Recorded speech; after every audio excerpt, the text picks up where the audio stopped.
podcast, everyone. Welcome to the Cārvāka podcast. This is kushalmehra. First of all, apologies because I have started 5 minutes earlier because we just got ready 5 minutes earlier. So I was like, why not start 5 minutes earlier? But today's podcast is about a subject that I'm obsessed with.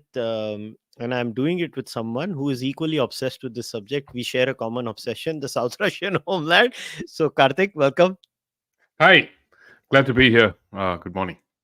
And so, for people who don't have an idea of why and what is going to happen in today's podcast, I'll just give them a brief background before I hand it over um, completely to Kartik, because today it's going to be a presentation that Kartik has prepared, and it's all his, nothing to do with me. So, full credit to Kartik. And so I have been obsessed with the South Russian homeland. For people who don't know what the South Russian homeland is, well, it is about the origin point of the Proto-Indo-European language family. As you know, there is a Proto-Indo-European language family hypothesis, and uh, the consensus view as of a few months ago was that South Russia was the Proto-Indo-European homeland. Now, since the last few months, there have been a set of new papers, first starting with the Lazaridis et al., which are called the Sadanak papers. Yeah, and Karthik, correct me if I'm wrong, but I think there were three Sadanak papers, right, in Yeah. total? Mhm. Oh, yes. And then recently there was one paper that was, I think, in the Max Planck Institute, if I remember correctly. It was written by Paul Heggarty et al. And Mhm. these papers have thrown or set the cat amongst the pigeons, as they say. Now, Karthik is an equally enthusiastic person. Karthik regularly joins me on the Patreon discussions also. And we just had a discussion. Karthik and I have been going back and forth on this subject offline most of the times, about where could be the homeland. And personally, Karthik and I have been South Russian homeland hypothesis skeptics from a long time. uh, I am a OIT skeptic also, but I am a big promoter of Shrikant Talagiri's internal chronology. So there are a lot of things that have to come together. And then Karthik and I were discussing, and I requested Karthik, look, the Heggarty papers have come. So what do we do? Karthik said, look, what we can do is we can create a holistic claim based on multiple streams of information. And Mhm. Karthik was kind enough to make a presentation. So, Karthik, thank you very much. And now I'm going to, before I put up the presentation on the screen, do you have anything to add?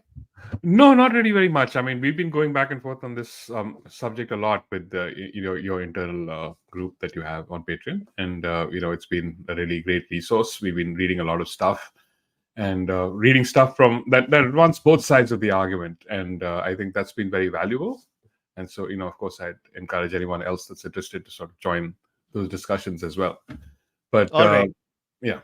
So, do you want me to put the presentation Yeah, up yeah, now? go ahead. Go for it. All right, Okay. cool, Karthik. Then I'm putting it up and I'm handing it over to you now. Okay, great. So I'm calling this New Frontiers in Indo-European Prehistory because, what's been happening is that over the last few years, well, actually, since 2021, there have been various things coming up. There have been various publications coming up that have, called into question various assumptions on which the step theory is premised, right? And the step theory of Indo-European origins is premised. And of course, the ones that were most earth-shaking or the most significant have been, as you mentioned, the Lazaridis papers from last year's and then the Heggarty paper from this year.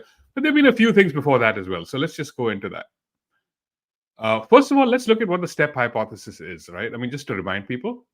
So the step hypothesis is that, Indians used to live in the Indus Valley civilization. They used to speak some language that, certain scholars like Akso Parpola have been calling Dravidian. There's been all kinds of allegations made about the Indus Valley language, but at one time, suddenly, the Aryans arrived from the middle of the steppe, and they came with horses, which they had never heard of here. They came with spoked wheels, which had never been heard of, and they came with language, which is, Indo-European languages, including Sanskrit, including the Vedas. And they were completely, they were white European people, and the locals here were, I don't know, whatever other ancestry that they were considered to have. So the whole thing is sort of, this has become the received or accepted conventional wisdom. And that's, it's the basis of what's taught in schools these days. So where does this come from? It comes from various streams of analysis. The first one being linguistic, right? So this figure here is from, it's from the book by Lewis and Perelsweig. But what it is it's a figure from Ringi. Don Ringi is the linguist who came up with this formulation for the family tree of Indo-European languages. And in addition to Ringi's figure, I put here some dates. These are I put here these dates. They're based on um, David Anthony's book. So David Anthony is another, he's the most often commonly cited uh, theorist to talk about Steppe hypothesis and so on. And I also put here in blue some of his scenarios by which these things traveled. So according to this particular schema, things start out with Proto-Indo-European and this happens around 4,500 to 4,000 BCE, this Proto-Indo-European. There is a migration called the Suvarovo-Novodanilovka migration that brings Anatolian into Turkey from the steppe. I mean, of course, the steppe hypothesis that Proto-Indo-European was started in the steppe, that people spoke it in the steppe, even though there is, people are probably not surprised to know that there is absolutely no evidence, no primary evidence at all that such a language was ever spoken in the steppe. There's no tablets, no documents, no parchments, nothing like that. And in fact, people in the steppe today, to the extent that they speak any Indo-European languages, they speak, Russian and Slavic languages, thanks to Soviet expansion into that area. So anyway, Suvarovo-Novodanilovka brings Anatolian into Turkey, what is now Turkey, 4,200 to 3,500. What's remaining is called PNIE, or Proto-Nuclear Indo-European. Afanasyevo migrations bring Tocharian into what is the Tarim Basin. It's in East Turkestan, or what the Chinese like to call Xinjiang. The remaining part of it is called Proto-Surviving Indo-European, PSIE. That's 3,300 to 3,000 BCE. Then you have this group called the Yamaya in the steppe that just starts to expand willy-nilly into Europe and carries these various language families into Europe with it. And, including Germanic, Albanian, and Italo-Celtic. And then a core Indo-European remains in the steppe, which then further splits up into Greco-Armenian. David Anthony doesn't really say how Greek gets into Greece from the steppe. He says all kinds of scenarios could have been possible, but he admits that he can't prove how it did. And then corded ware culture is the other branch of this. Corded ware is in Poland, modern day Poland, Latvia, that area, and they speak some sort of a version of IE that's branches off into Balto-Slavic and Indo-Iranian. Then we'll take a look at this in the next slide, which is how it comes to India. The things to note here are that this is almost like a train timetable. So if you start from Proto-Indo-European at 4,500 to 4,000 BCE, you will end up with Indic, the Rig Veda, and so on, coming to India only by 1,500 BCE. It's like if it leaves Virar at this time, it'll come to Churchgate at this time. It's like there's no other way for this to happen. And that's why there's this continuous insistence that Sanskrit, Vedas, Hinduism, etc. come to India only by 1,500 BC. The word roots here, so how is this done? Of course, you've done some great podcasts with Dr. Elst, Conrad Elst, and Srikant Tadageri-ji, and they've explained what the Indo-European family is. So we're not going to go deeply into that. But really, how this whole family tree is constructed is that word roots and ancestral languages are reconstructed from derived words in later languages, following rules of phonological and morphological change. So there are certain rules by which languages change, and the sort of neurolinguistic, the universal, and the linguists believe, or at least paleolinguists believe, that you can reconstruct words in ancestral languages from the existing words in the descendant languages. The relationships between language families are estimated based on distance. So the commonality or divergence of changes accumulated in one versus the other. So, if there's some innovation that happens here, but not here, then that these are from one family and these are from another family. Or, these guys are missing it, so on. So that's how this stuff is figured out.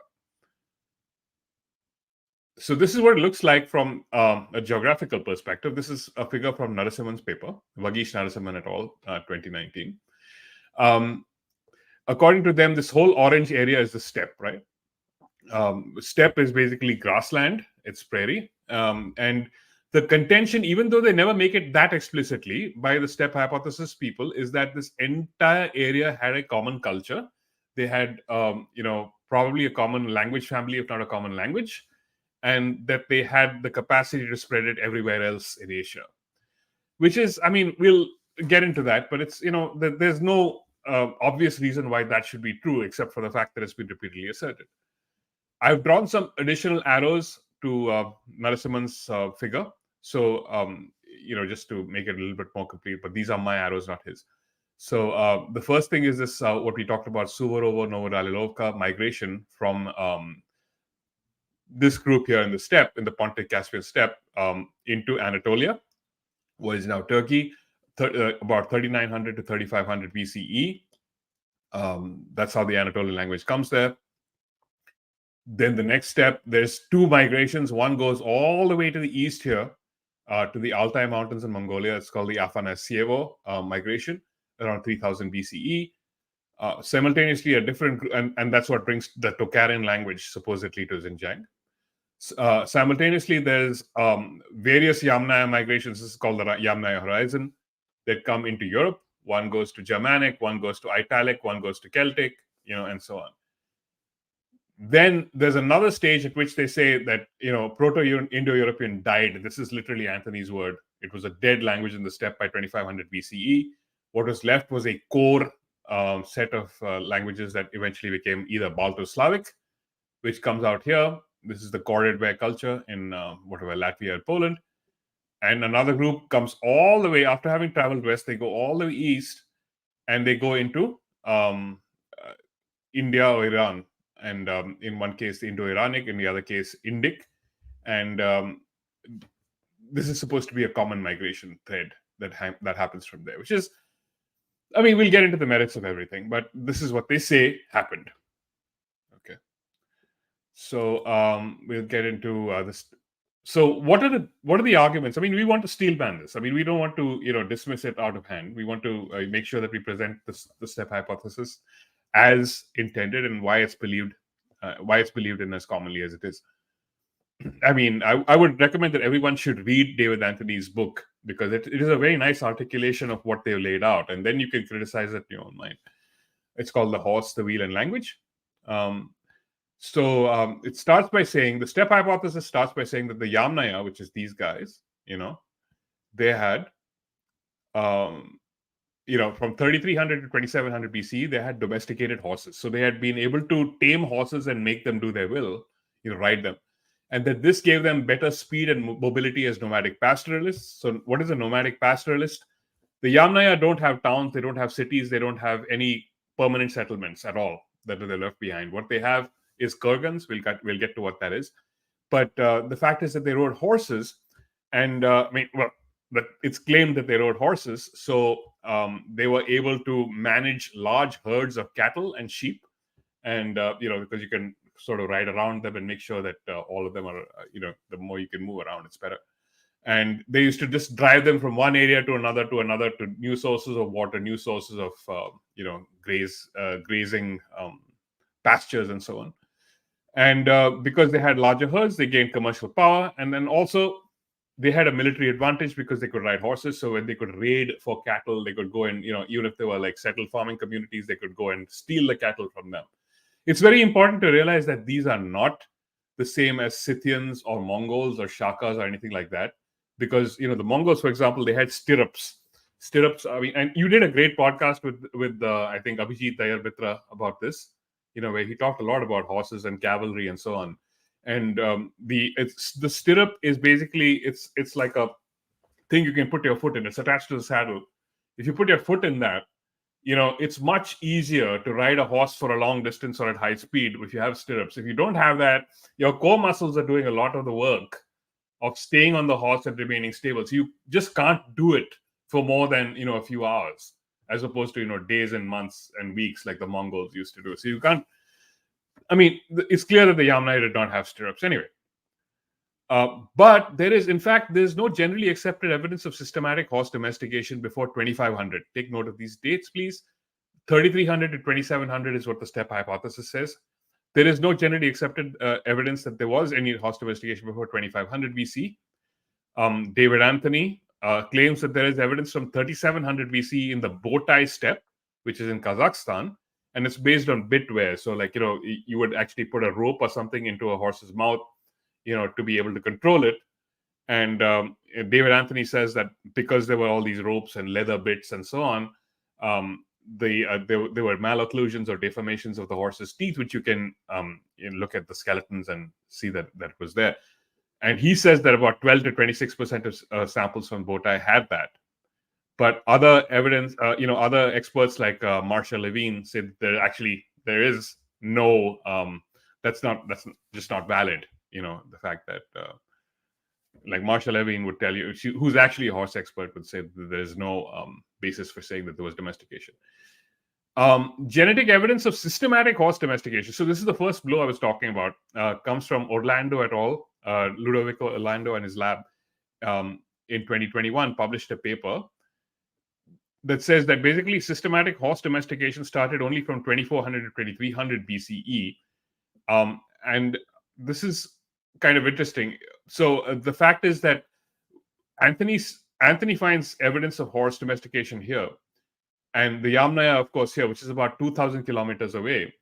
Anthony makes the claim, of course, that this steppe had a common language, common culture, this and that, and that the Yamnaya had adopted somehow horse domestication all the way from there, and that the Yamnaya were the vehicle or the vector for horse domestication coming to Western Eurasia, as they expanded into Eurasia. But the truth is,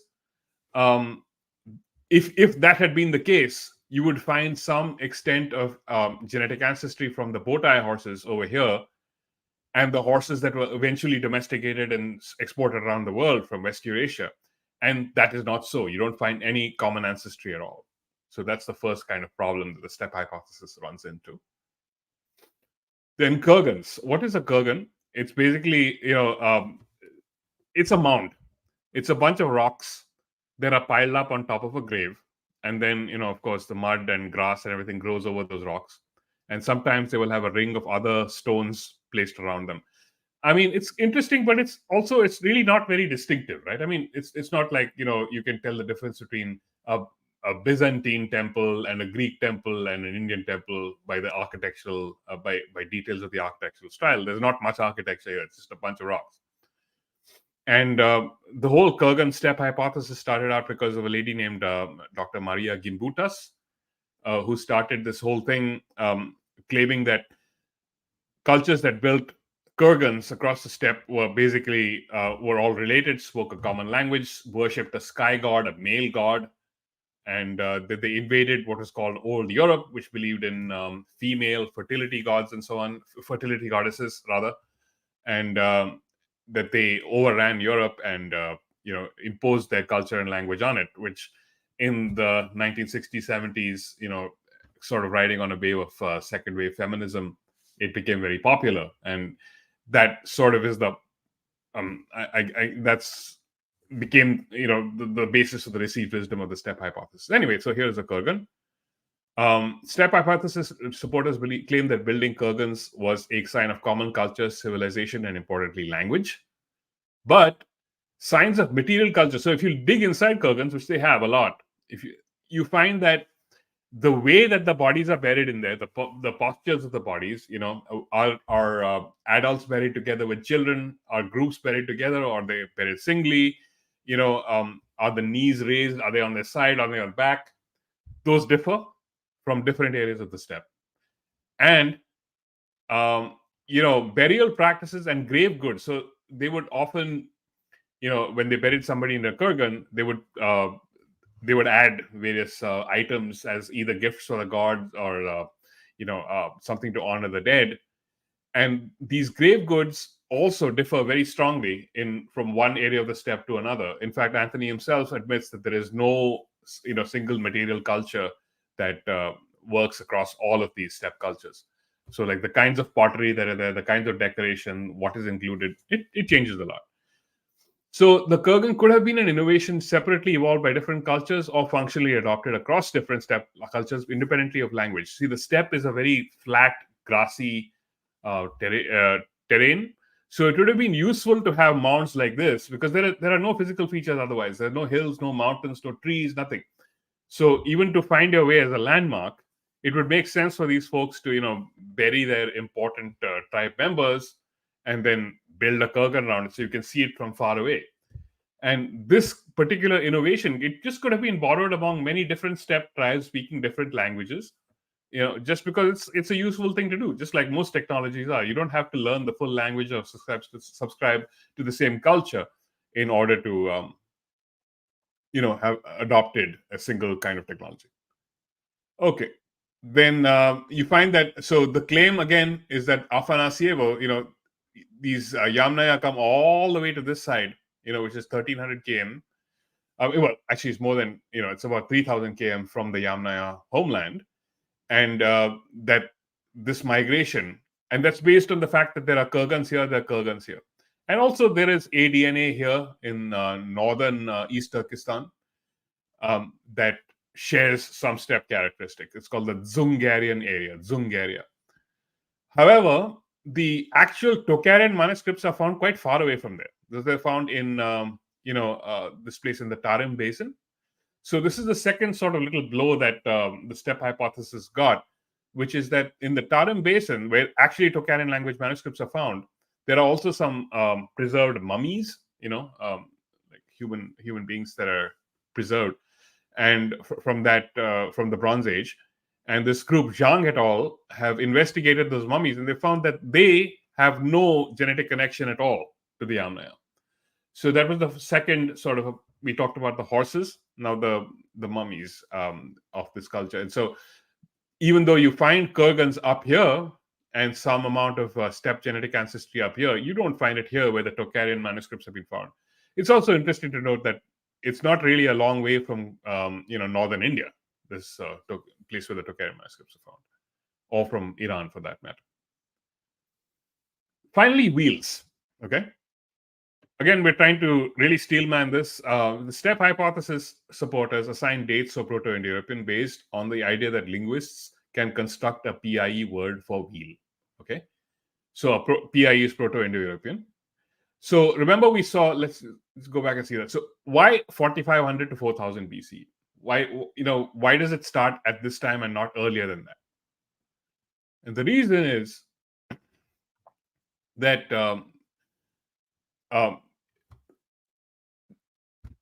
the reason is that wheels did not exist before 4000 BCE at the earliest, per David Anthony, that nobody had wheels, that this is a new technology. So wheel transport was not earlier than 4000 BCE. So he claims that because PIE, Proto-Indo-European, has a word for wheel, it could not possibly be older than 4000, 4500 BCE. That's the claim. And then I've put down here some archaeological evidence for wheels and wheeled vehicles. This is all from David Anthony's book, and it's fair enough. There's interestingly, the earliest one is not from Proto-Indo-European language. It's not from the steppe. It's from Mesopotamian clay tablets in 3500 to 3370 BCE, where there's a written sign for wagon. There are drawings or images of wheels in the Cārvāka culture in Poland from 3500 to 3350. And a few other things, a clay model of a wagon in Baden culture. Then the remains of actual wagons, there's one from Switzerland in 3200 near Zurich. And then in the steppe, you only find them from 3000 onwards, 3000 BCE onwards. And, I haven't included that in the graph in the deck here, but there are some, the main claim of a wheeled vehicle that David Anthony makes is of this thing in the Sintashta, which is in the Ural Mountains. And there is a lot of controversy about whether that's actually a chariot. David Anthony claims that it's a chariot, a horse-drawn chariot. There are archaeologists like Litauer and Crowell who have strongly disputed that. They say that it's basically just a wheelbarrow. It's some sort of a small thing where you can, sort of pull things for a funeral, a ceremonial vehicle. So anyway, also, it's important to note the Swiss vehicle has a different design than the steppe vehicle. So the Swiss vehicle has a revolving axle, the whole bar that connects the wheels, that revolves, whereas in the steppe wagons had just the wheels revolve and the axle is fixed. Anyway, The point is that the Steppe hypothesis rests on many contentious assumptions. Now we are getting into the Heggarty paper. This is all from the Heggarty um, supplementary material. It rests on many contentious assumptions linguistically. Firstly, there's this idea of linguistic paleontology, which is basically what we just talked about, that words reconstructed in Proto-Indo-European are claimed to have had specific meanings that did not change. So, for example, if a word for wheel existed in PIE, then PIE could only have been spoken after wheel transport was invented. But this has never been demonstrated as necessarily true. I mean, this is just an assumption that all of David Anthony's work and all the derived work that comes from it is based on. So, in fact, the specific meaning of words shift, narrow, and broaden frequently within a general semantic area. Like, for example, chakra, which we know to mean wheel in Sanskrit, it can mean shape, or it can mean create or grind, or you mean dizzy, like, the derived word like chakarare, so that's dizzy. So here are some examples from the Rig Veda that we've been reading. So here's like Ugrastura Shala Vibhuti Yoja Yathavasham Tanvam Chakra Eshaha. This is talking about how Indra used to shape his body in certain ways. He used to change the shape, change his form using disguise. So here, chakra is a verb. It's not even a noun. It's talking about how he shapes his body. Then another one. This is Rigveda Mandala 3, 53.7. Pushanavate chakrama karambam. So like they're talking about grinding a gruel. So here also, the word chakra obviously is referring to the act of grinding. And you can see sort of descendants of this word even in sort of chakki piste, etc. And so the point is that chakra did not always mean wheel in Sanskrit. So how can you assume that a word in Proto-Indo-European, like, this root has been reconstructed in PIE. I don't know how you say this, kweklo, I guess. But words derived from that reconstructed root do not only mean wheel, they can also mean circle, they can mean a cycle, like a time, like in time, like a seasons or a diurnal cycle, rotation, turning, all kinds of things in the related semantic field, in the general semantic area. Then this is also important. Sometimes words are adapted to mean other things, such as through a process of calque. What is calque? So, for example, mouse, like this is a mouse, computer mouse. This is called mouse in all kinds of languages, including Chinese, Korean, Japanese, and so on, where they have another word for the animal that's a mouse, right? So it's not like the word for the animal mouse in those languages has been adopted into mouse. They just adopted the English word for it. I mean, of course, English calls this a mouse because it looks kind of like a mouse. But that's not how the words evolved in those other languages. It's just calqued. It's adopted, borrowed, and then it becomes part of these other language families entirely. You can have parallel derivations from a common existing word root could arise in different branches of a language family to describe a new innovation or technology through patterns of word formation that persist in common across branches. Then there's another couple of assumptions. This I just wanted to present that, so the funny thing about David Anthony in particular is that a lot of archaeologists will cite David Anthony on linguistics. A lot of linguists will cite David Anthony on archaeology. So he sort of tucks and covers between these very disparate fields of expertise. But, it's kind of interesting that the Heggarty paper in their supplement has, I just want to say, I'm not a linguist. I'm not a trained linguist by any means, but all of these people are, and all of them are, they're pretty harsh on David Anthony's assumptions for linguistic paleontology. The whole idea that because the word that means wheel existed in Proto-Indo-European, therefore Proto-Indo-European can only have existed after 4500 BC. Okay, then a couple of other things. First, a couple of other assumptions. Glottochronology. What is glottochronology? That the rate of language change is assumed to be constant, more or less constant.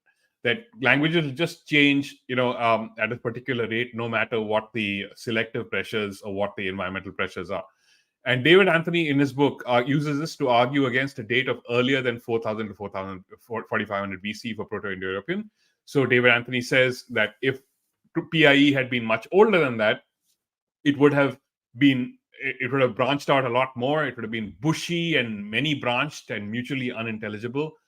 But actually, this is kind of a silly argument, because language is not like the molecular clock of DNA. So DNA will accumulate random mutations and nucleotide substitutions in a pretty predictable manner. As Nai and other, Kimura and other scientists have shown, sometimes mutations just happen, and at a fairly predictable rate over time, just because of the thermodynamics of the molecule. Um, the rate of and because of the error rate in DNA polymerases and so on. I mean, these things are built in to DNA replication mechanisms to make sure that it happens. In fact, to sort of favor the idea that it happens. However, but in language, they're not archaeobacterial genomes, right? For example, so rate of change can vary widely in different languages at different times under different circumstances. Are they encountering other cultures? Are they trading with other cultures? Are they traveling? Are they just isolated? All those things. So glottochronology is now pretty much discredited, but David Anthony has used it to argue against an earlier date than 4000. Then the Shatam and Rookie rules. What is this? So this is again, I think Dr. Elst has spoken about this in detail. So they are kind of controversial in linguistics, and they're not hard and fast constraints for language classification. So Don Ringi, who is again the sort of the godfather of Indo-European linguistics in the Steppe hypothesis group, he groups Armenian together with Greek. So what is Shatam? So Shatam is, there's a bunch of Indo-European languages in which the word for 100 sounds like Shata, like in Sanskrit and so on, and that includes Balto-Slavic, it includes Armenian and Indo-Iranian.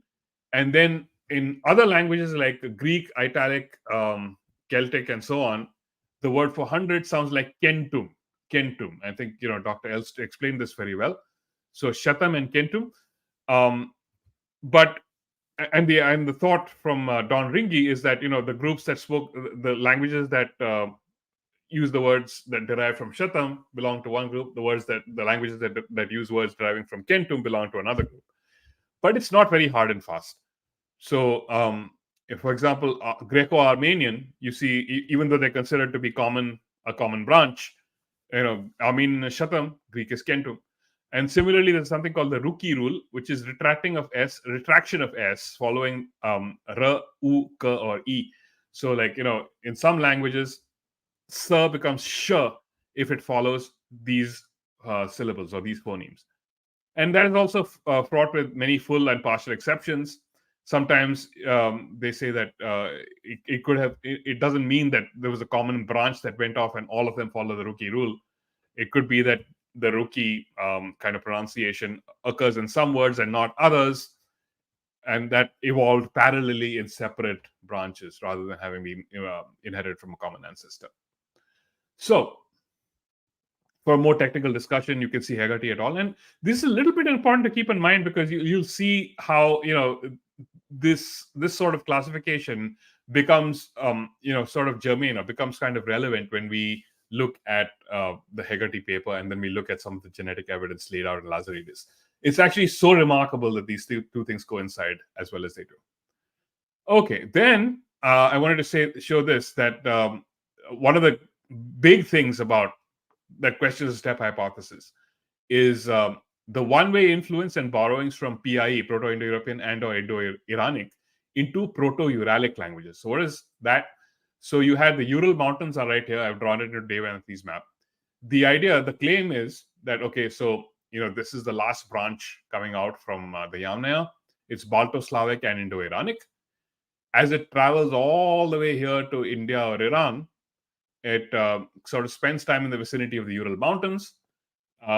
And this entirely different language family spoken in the Ural Mountains that eventually travels to Finland, it eventually travels to Hungary and other places. It adopts a lot of the characteristics of Proto-Indo-European, including borrowing a lot of words from them. So it's claimed, Steppe hypothesis people will say that,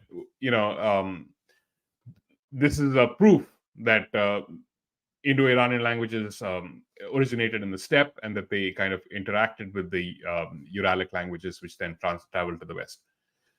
So,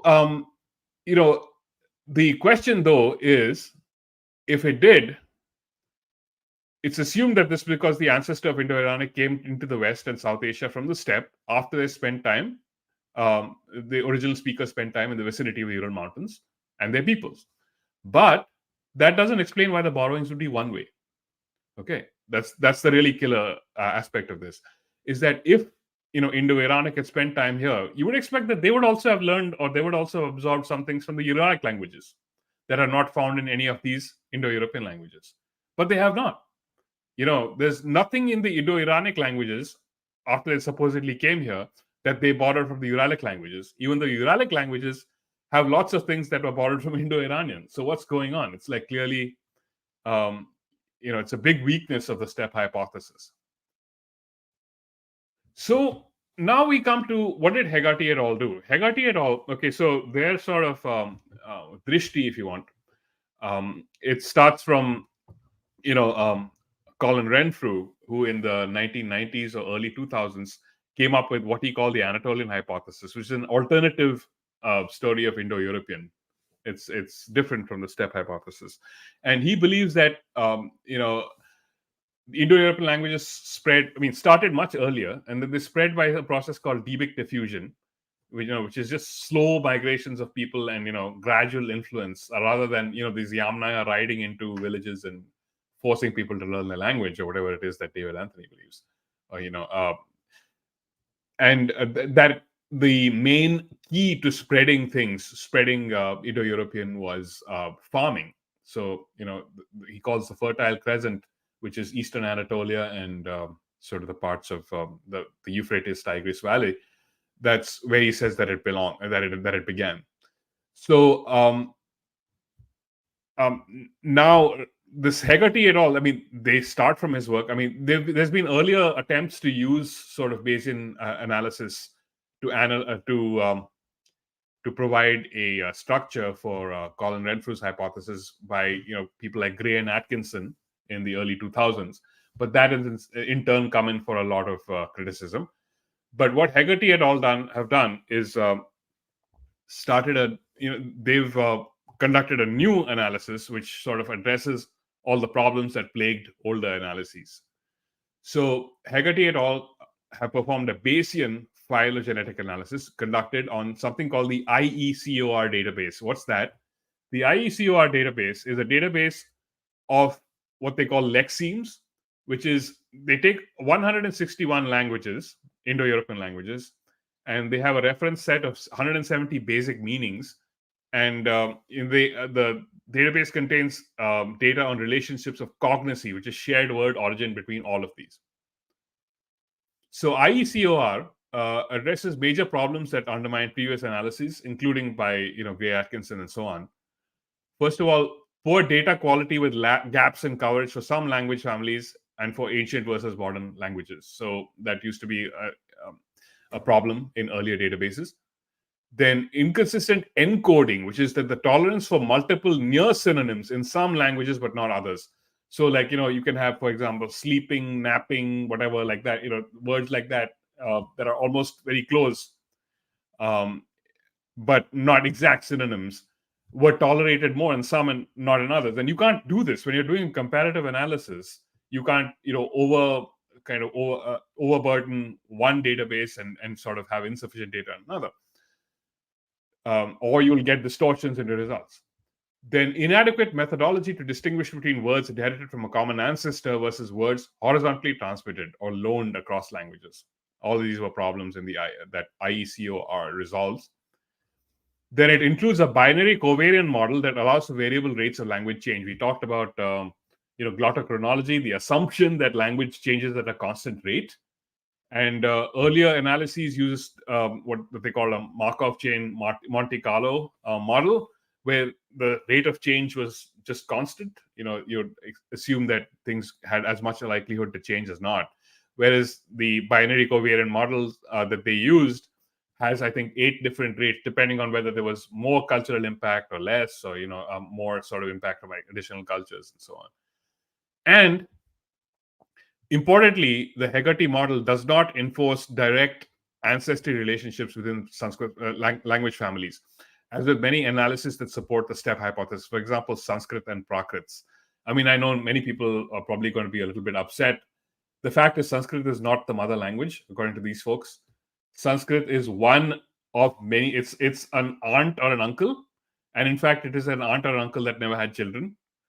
So it's like one branch that like extends by itself. There are many Prakrits that are branched off earlier than Sanskrit, and that gave rise to the modern Indian language that we know today. It's related, obviously it's related, but it's not like the mother language that starts off and becomes Yeah. all. It's going to break the hearts of all the chauvinists. Yeah, Otherwise, normal people would not care about it. yeah. So it doesn't enforce direct ancestry relationships within language families, as the Steppe hypothesis people do. Ironically, people should understand, if they're going to defend the idea that Sanskrit is the mother language, what they're doing is going back to supporting the model that the Steppe hypothesis support and the advances. So, and then they have done lots of sensitivity analyses. So it's called a block jackknife approach, where you remove some data and you see if your results are still the same. You remove one or two items at a time from your sample, and you assure the robustness of results across multiple contingencies. And they've done that as well in this Heggarty et al. Paper. So it's very robust. So this is what they come up with, and I'm just going to advance a little bit and show that. Look at the contrast. This is the Don Ringy model of the Steppe hypothesis people use, and you can see that it looks very much like a family tree, of a human family tree. Like, Dadaji had two children. Dadaji died in 2500. Then he had these two children, and they had children. That's not how languages work. Languages don't just automatically split up and die. It's not. They're not like people, because they will only really die out if the speakers just abandon them, or if the speakers themselves just cease to exist. They won't. It's not like they die and then their children take over, right? This is kind of strange. What they found, in fact, is that so what's a Bayesian analysis? First of all, a Bayesian analysis takes a prior assumption. So, for example, if you have a prior assumption about traffic um, traffic is less bad on the weekends than on weekdays. So that's an example of a prior assumption. Then you add new data to the prior assumption. So, for example, you actually go out and you look at a traffic camera week after week, and day after day, and you actually count how bad the traffic is, or you sort of enumerate that. And then you take the prior assumption and you do a conditional probability. There's a formula there, and you figure out what the posterior assumption is, which is the reality. This is the reality. So you can see they've started with a prior assumption, which is basically the same as the Steppe hypothesis. 3000 to 4000 BCE is when Proto-Indo-European started. And then, using all the data that they collected and the model that they piped them through, they find that the posterior assumption, the reality, is that it started much earlier than that. Start of Proto-Indo-European divergence was 8120 before present, which means around 6120 BCE. So it's much earlier than that. You see all these fuzzy areas, they've blurred, of relative uncertainty, and they say that they may reflect complex dialect continua, clusters of languages spoken in close proximity to each other. You see this in India all the time, right? I mean, you have Hindi. The truth is, your Hindi and my Hindi, we can understand each other. But, they are actually, if a linguist examined the way you speak Hindi and I speak Hindi, it'll be very different. They'll find very different characteristics in them. And even in rural India, I mean, you have Maithili, you have, Bhojpuri, you have Khadi Boli, all these dialects. They can understand each other. So they're not completely separated yet, but they are, in linguistic terms, actually in the process of branching out to being different languages. And they may in 1,000 years, or they may not, because standard Hindi is being advanced by, government structures and in government schools. So there are all these factors that come into play. So that's what they've found. Now, this is really interesting. So many Indo-European language families coexisted simultaneously for long periods of time, as opposed to branching off in succession from a single stem of core PIE, which we looked at the Steppe model. And it's consistent with the spread by demic diffusion, which is slow movement of people and, fact of interactions between cultures. There's nothing dramatic about this. It's not like, some Aryans just ride in from the steppe and force everybody in the Indus Valley to speak Sanskrit, which is slightly ridiculous. Anyway, then this is what I wanted to point out. So I call these things Srikant Tadekeri in his book talks about isoglosses. He talks about groups of languages which actually don't line up so well with the Steppe hypothesis model. Okay, but they do line up very well with Heggarty's model. Very well. Told you Srikant Talagiri was the greatest thing that Yeah. came when it comes to this subject. I told you. I know It's, Srikant sir ने मेरी धुलाई कर दी एक blog में, but I still love him and his work. But I told you Talagiri's internal chronology and his work on that subject is picture perfect. it is perfect. It's astounding how well it lines up. So, for example, he says that, this. So, what are these isoglosses? They are, so Tadekeri ji, he posits an out of India model. He says that one group that went out of India spoke a certain set of Indo-European languages that became the first isoglosses, and the second set became the second isoglosses, right? So you can see that the way that they're related here, it really confirms to that. So the second isoglosses include Armenian, Greek, Indic, and Iranic.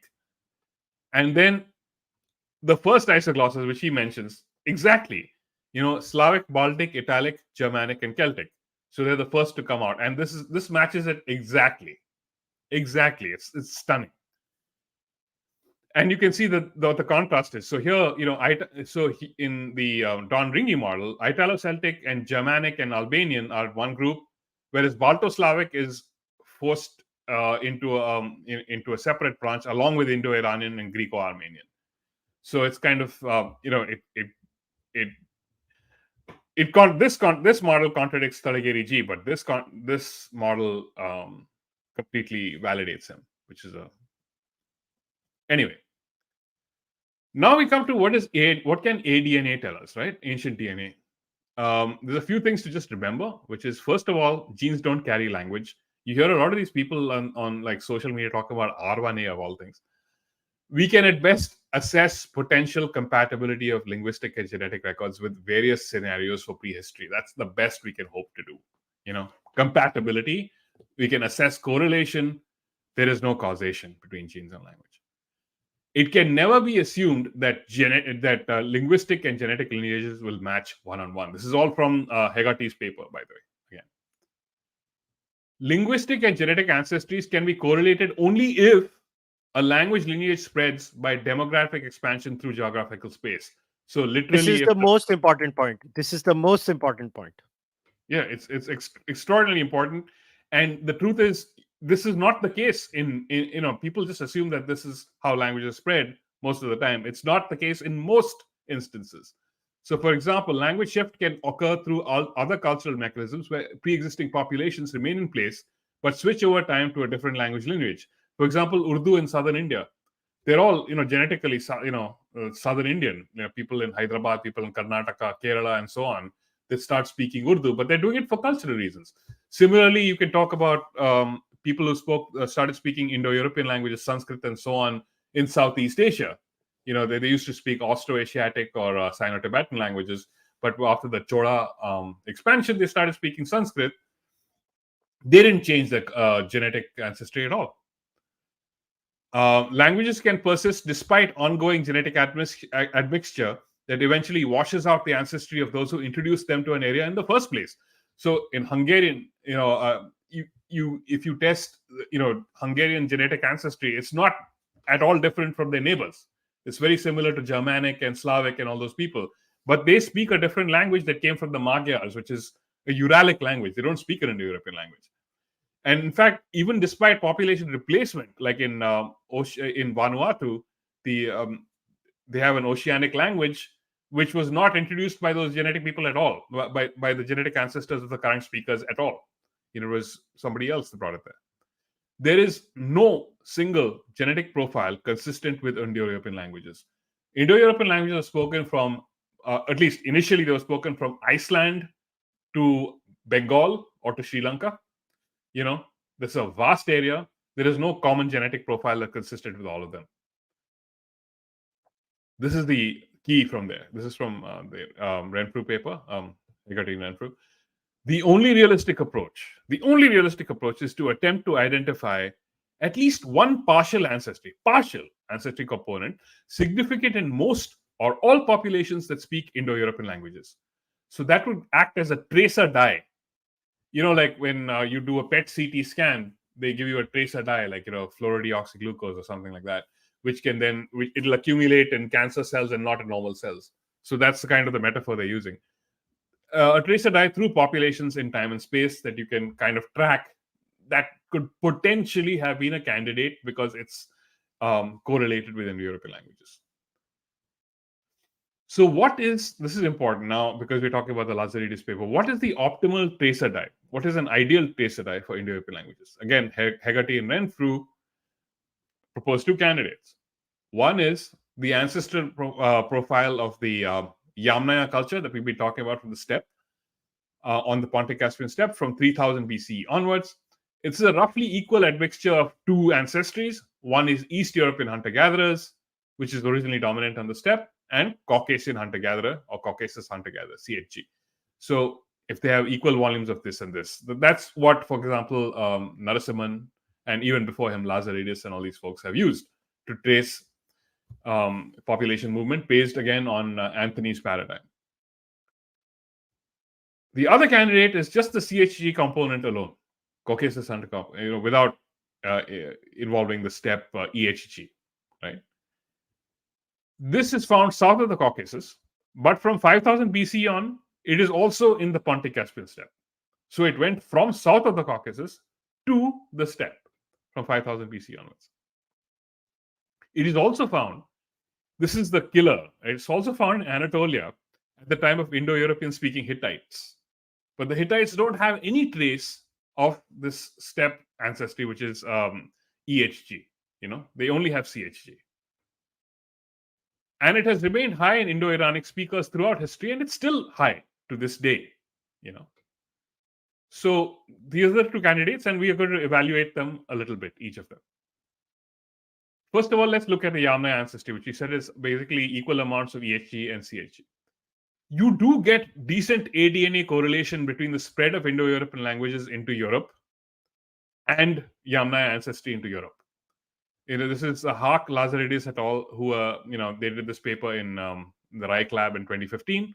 They do find that there's massive population replacement, or at least this clear signs of genetic ancestry being replaced in Europe in this particular era that coincides with the Yamaya horizon. It's fine.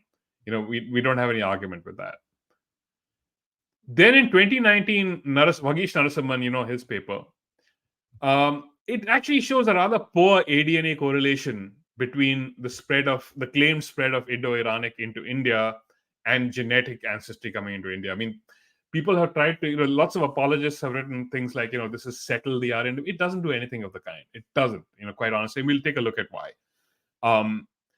The earlier model was that it came through the BMAC, that's what David Anthony proposed, that it came through what is the BMAC? It's the Bactria Margiana archaeological complex, which is here in Uzbekistan, Turkmenistan, etc. That's how this ancestry came to India, and along with that language. Narasimhan et al. Actually found that it did not come through there because the BMAC ancestry is very different from the one that came to India, steppe ancestry. And so he has, posited this entire route where it comes through the Pamir Mountains, what he calls the Inner Asian Mountain Corridor. It's pretty circuitous. But what's really been a killer is this Lazaridis et al. These three Southern Arc papers. They've shown that for Greek, Armenian, and Anatolian, the aDNA correlation of steppe ancestry, of Yamaya ancestry, and Indo-European languages is either poor or completely absent. So it's actually struck a death blow, in my view, to the Steppe hypothesis by doing so. So first of all, let's look at why we say that in India, or at least why I would say that in India, the Narasimhan et al. Evidence doesn't really support the introduction of steppe ancestry very strongly. So what do you see here? So this is from, it's hidden away in page 265 of Narasimhan's supplementary material. This is an actual admixture plot. So it's showing the different amounts of ancestry in a bunch of samples. So these three ancestries are already present in the Indus Valley. Nobody argues with that. There's Iran Neolithic, which they call Ganstare.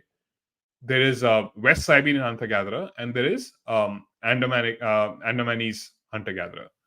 You can see, like, for example, this guy here, this guy um, has, the ASI, he has the orange, and he has, what do you call it? Iranian Neolithic, which is the major component. And he's from Gonur. So he's one of the outlier Indus periphery samples that they found. Okay. Or maybe a woman. I'm sorry, I'm saying guy. But anyway, that's what that's what an Indus Valley ancestry looks like, just orange, green, and red components. These are the markers of steppe MLBA. MLBA meaning mid to late Bronze Age ancestry, according to Vagish. The Anatolian Neolithic and West European hunter-gatherer ancestry. And you can see actually how small it is. Look at all these samples, all the way. These are the Iron Age samples that, from 1195 BC onwards, he claims to have found in the Swat Valley prehistoric graves. Look at the actual amount of blue. It's very, very small. Okay. You get a little bit more blue when you come into the historical era, which is the, Saidu Sharif and Butkara and so on. But now you're talking about the time when, Alexander and all came, the Greeks had intruded into this area. The Shakas had come, the Huns had come, all of their ancestors had come. So Scythians and so on. So this is more than it was before, but there's no basis for saying that this ancestry was the same as this route of ancestry that you're seeing in the early Iron Age and so on, and on which the Narasimhan claims are made, which basis they're made. So what exactly has happened here? So Narasimhan et al. Claim that the results show a significant intrusion of steppe MLBA ancestry into India up in 1500 BC. But what they've done is basically they've just built a model.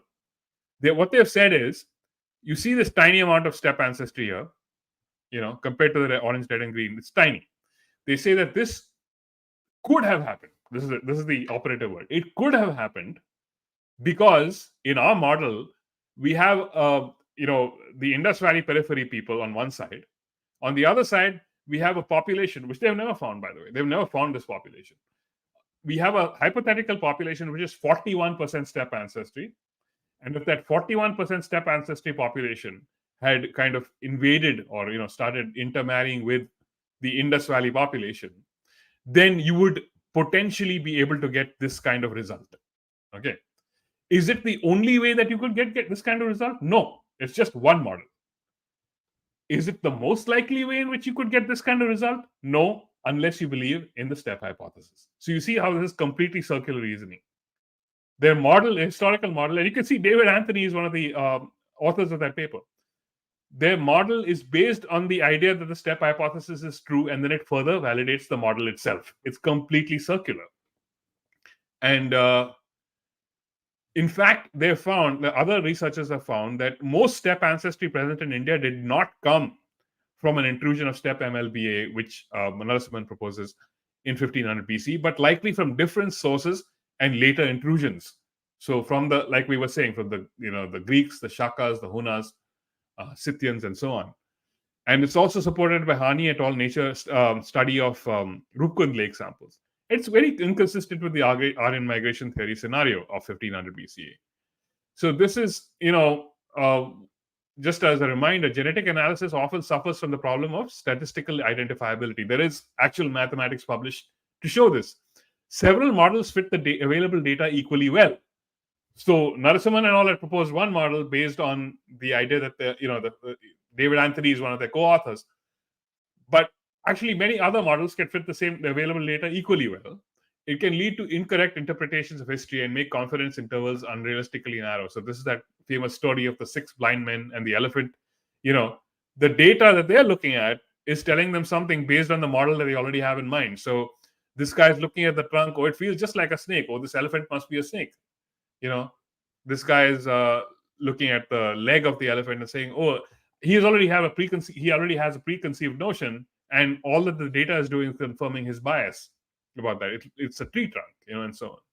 Kartik, but to be fair, that equally applies to people like me or you, for that matter, who are skeptical of the Steppe hypothesis too, right? Fair enough.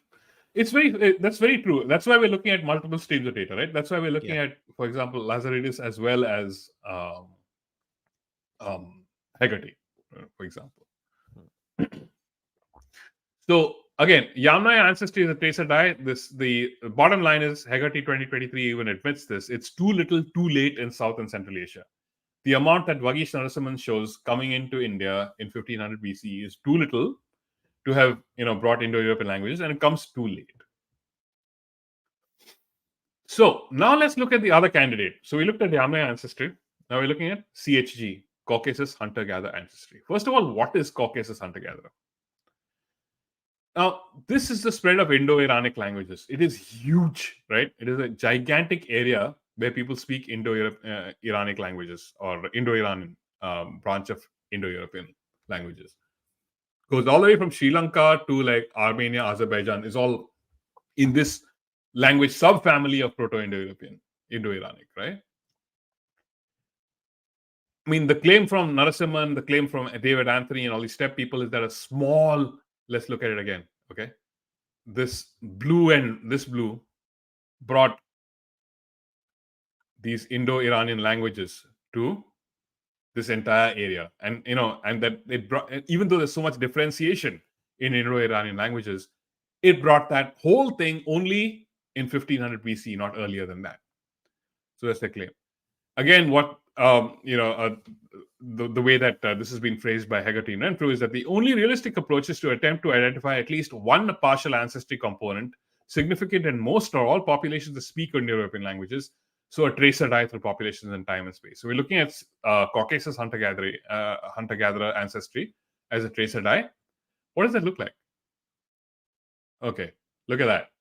This is from the Brushaki et al. Paper 2016. Okay. The blue triangle here is Vesme Cave, which is Zagros. It's Iranian Neolithic DNA. And the blue circles are genetic affinities of populations to Iranian Neolithic. So you can see that basically it overlaps almost exactly the same area. Again, genes are correlated, they're not causative. Genes don't carry language. But if you're looking for a correlation, this is a million times better than anything to do with the steppe, right? You see Caucasus hunter-gatherer ancestry just all over the place here, on almost exactly the same belt that speaks Indo-Iranian languages. So who is this Caucasus hunter-gatherer ancestry, CHG, that Lazaridis talks about? It is the same as the Iranian Neolithic ancestry that Narasimhan and earlier papers have talked about. Iranian Neolithic is from a cave called Ganjdari. It's about 60 kilometers away from the Vesme Cave, which we showed in this diagram. So that's the Vesme Cave. Ganjdari is about 60 kilometers away from it. It's pretty much the same people. And in one of the Lazaridis papers, they've done a sort of a principal components admixture plot, where they've shown that basically you can replace CHG with Ganjdari, and you get essentially the same result. There's small differences, but it's the same result. So they're basically the same people. Okay, Caucasus hunter-gatherer and Iranian Neolithic. Here's a correlation plot again from these folks from Lazaridis et al. You can see that the correlation is very high. It's 0.91 r squared, and with a p-value of 10 to the minus 7. So they're basically the same people. Represent the same source of ancestry: the Ganjdari and Iranian Neolithic and Caucasus hunter-gatherer. This is really important to keep in mind.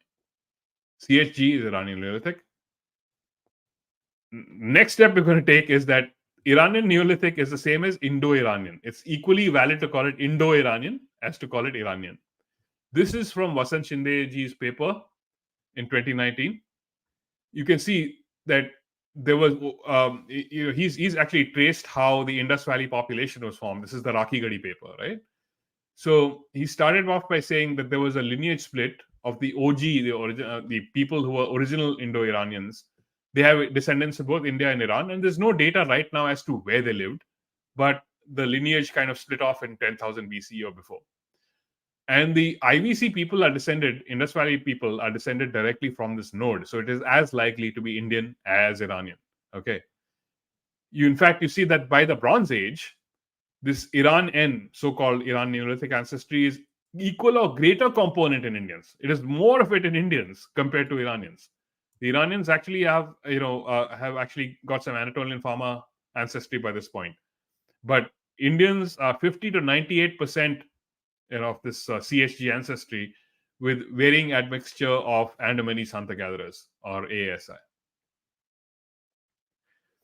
So here I just wanted to show this again. Talageri first and second isoglosses. This is the time depths that they have and Heggarty et al. For the Indo-European language families. We'll come back to this because we're going to lay it against the Lazaridis findings. But you can see again that Balto-Slavic and has been grouped together with Italic, Germanic, Celtic in Heggarty, which is the same as exactly what Talageri G says. And again, Indo-Iranic, Greco-Armenian are grouped together. So again, everything here is validating Talageri G's view of the isoglosses. So what did Lazaridis et al. Do in 2022? The Southern Arc papers. So they looked at 5 different ancestral populations in this entire area, what they used to be called Asia Minor. So they are the Caucasus hunter-gatherer that we've been talking about all this time, that goes all the way to India, right? And they don't actually show a map that goes all the way to India, but it does. And it's in fact the major component in India even today. Even today. There is 11 people who are sort of from the area, from Syria and Mesopotamia. Anatolian hunter-gatherers from what is now Turkey. This is the Serbian hunter-gatherers from what's called the Iron Gates site. And they're representative of, what David Anthony called Old Europe, which is like the Chris culture and so on, people who were there before the Yamaya steppe ancestry came in there. And in the steppe, Eastern hunter-gatherers, East European hunter-gatherers, or EHG. So we're going to look at now the results of Lazaridis et al. And how they line up with the results of Heggarty et al. And it's remarkable. So we're starting with Anatolia. Anatolia, before 6000 BCE, what was the situation? You had mostly Anatolian hunter-gatherers and some Levantine people in Anatolia.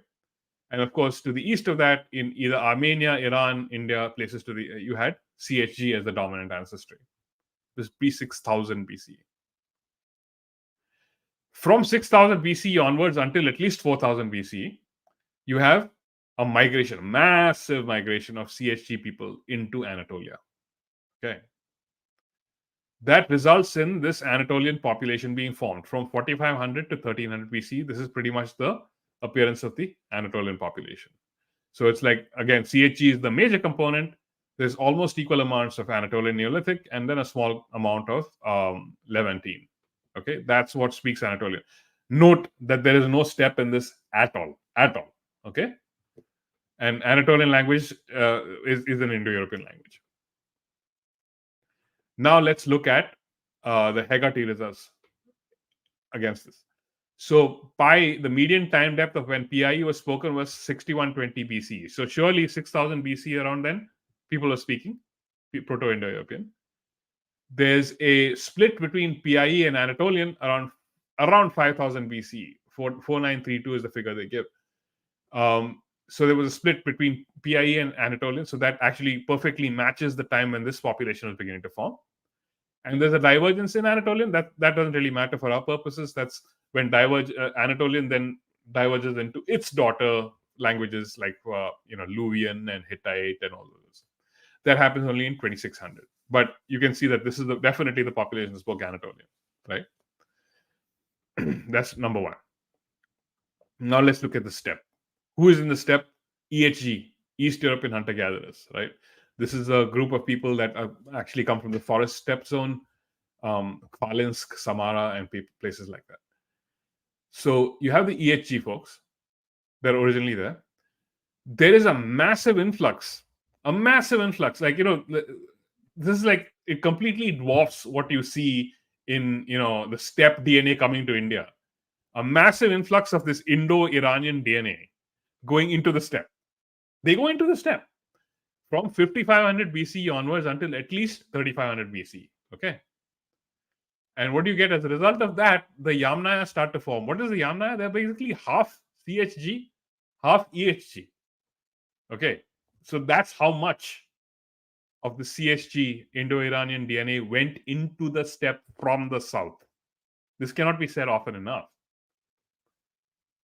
Then from 3500 BC onwards, this population also starts to go to the steppe. Okay, so these admixed populations from Anatolia, from Uruk, from Bronze Age Iran, they also start going, and so you start getting all these other signatures also in there. But remember that this population formed in the first place because of the Anatolian influx of CHG, right? And this is it is masked because from this point onwards, this is kind of it's a limitation of aDNA analysis at this level of resolution. You can't tell whether this blue population is it coming from this or from this. Is it pure CHG going in there, or is it this CHG that's already admixed? It's not always easy to tell, unless your analysis is sort of geared to finding that out. You do find that you have Indian cotton at this point. This is called the Uruk expansion era, 3500 BC onwards. You do find Indian cotton here in MyCop. Even David Anthony admits this. And so there's definitely a clear convergence of these cultures from Armenia, Iran, all the way to India, Indus Valley.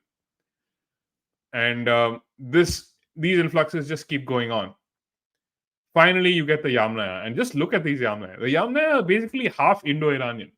Basically, I mean, they're about 40-45% Indo-Iranian, 45% or so EHG, and then the remaining small bits of Levantine and Anatolian Neolithic, right? So that's who the Yamnaya is. That carries. So we've been looking for Yamnaya ancestry in India. That's what Narasimhan does. Like, look at the Indo-Iranian ancestry in the Yamnaya. It's crazy, right? Now, then what happens? The Yamnaya then travel to the Balkans, to Northwest Europe. This is the part of the Steppe hypothesis that we shouldn't probably have any argument with, because it is attested in the aDNA, right? That they traveled over there and probably took the Italic, Celtic, and Germanic languages into Europe. And let's look at the Heggarty results. The split of the what I call ST1 isoglosses, which is Balto-Slavic, Italic, Germanic, Celtic, from PIE 4981 BCE. So that probably happened here, Then the Balto-Slavic to Italic, Germanic, Celtic split is 4465. Balto-Slavic split away from the other three. This is actually really interesting.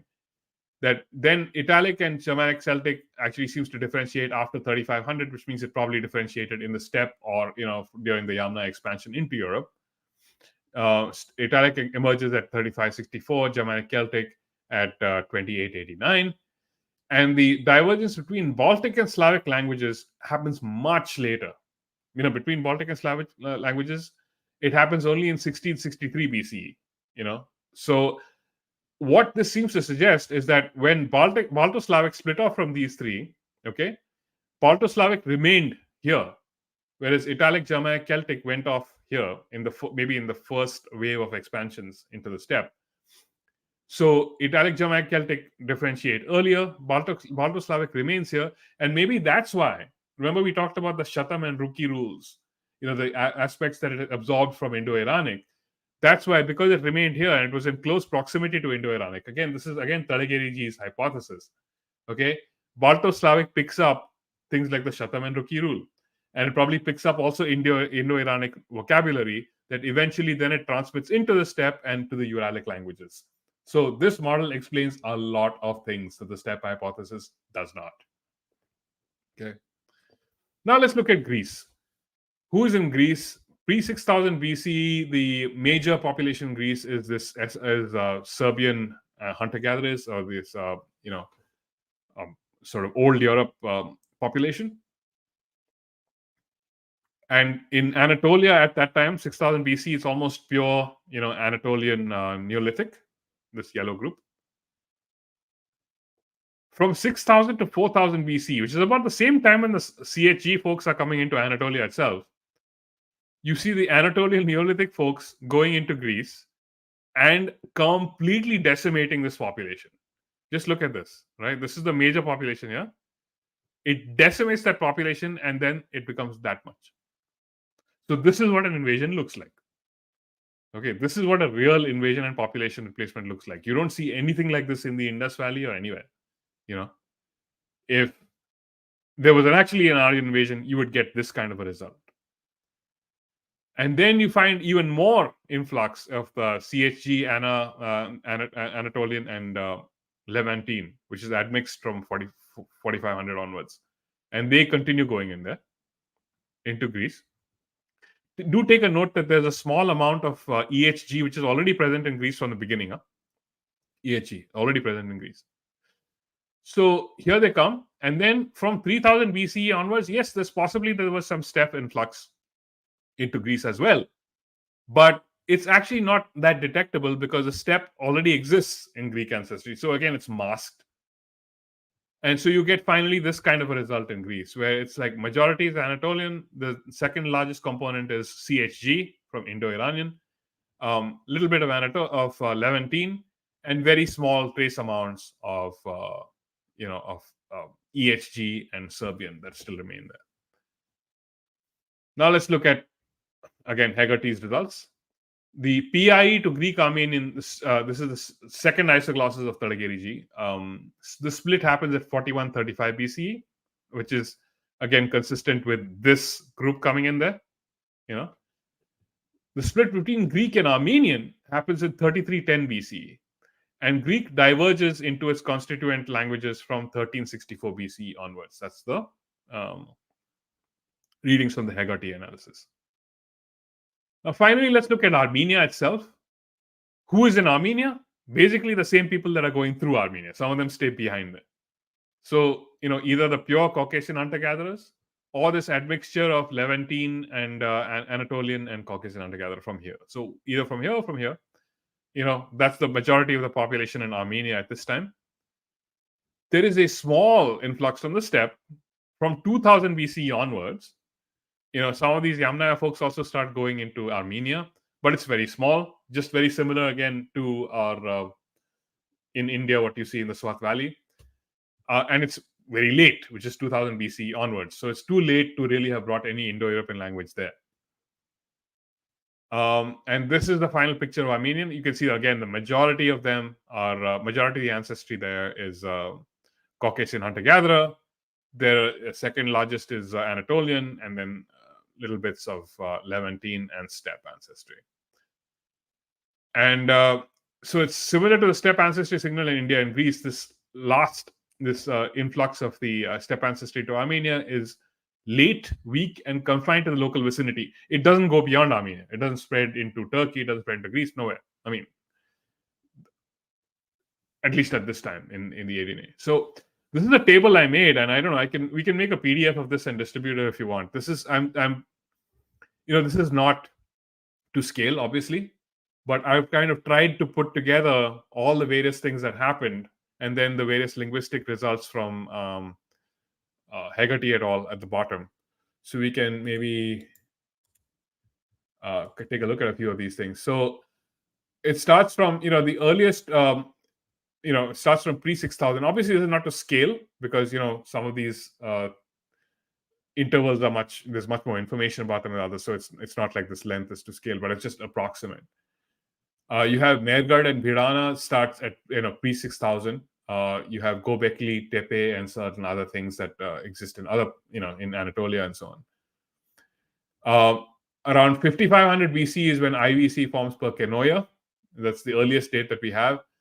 This could be when the Aida tribes form, and the first, the group of people from India or from Indo-Iran speaking the first isoglossus of described by Shrikant Hadagiri come out from there. Actually matches this quite well. ST2 to PIE, Indo-Iranian branching off from ST2, and Anatolian diverging from PIE. Then per Heggarty and Renfrew, in another paper of theirs, they've said that IVC basically starts Indus Valley civilization. By the way, Heggarty and Renfrew make no bones about it. According to them, Indus Valley civilization is an Indo-European speaking civilization.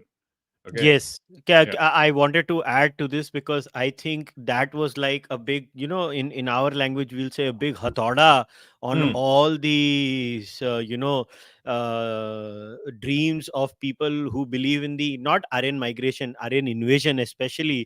Like unke to tithar bithar ho gaye because they especially those people who made these fantastic conclusions that, hello, the Dravidian speaking people were the IVC people. Like, okay, then go fight with Paul Heggarty now.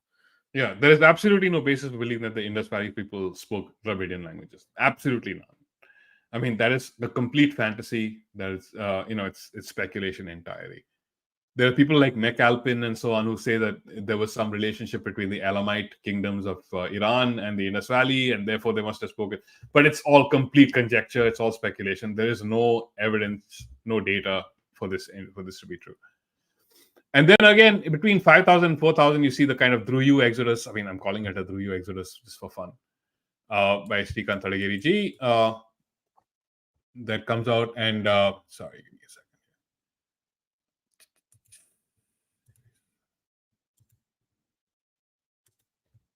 Sorry. Okay. So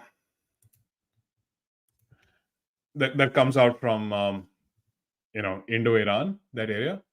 In 4,000 to 3,000, you have the Uruk expansion, which is the first sort of expansion of trade that's recorded, and urbanization in Mesopotamia.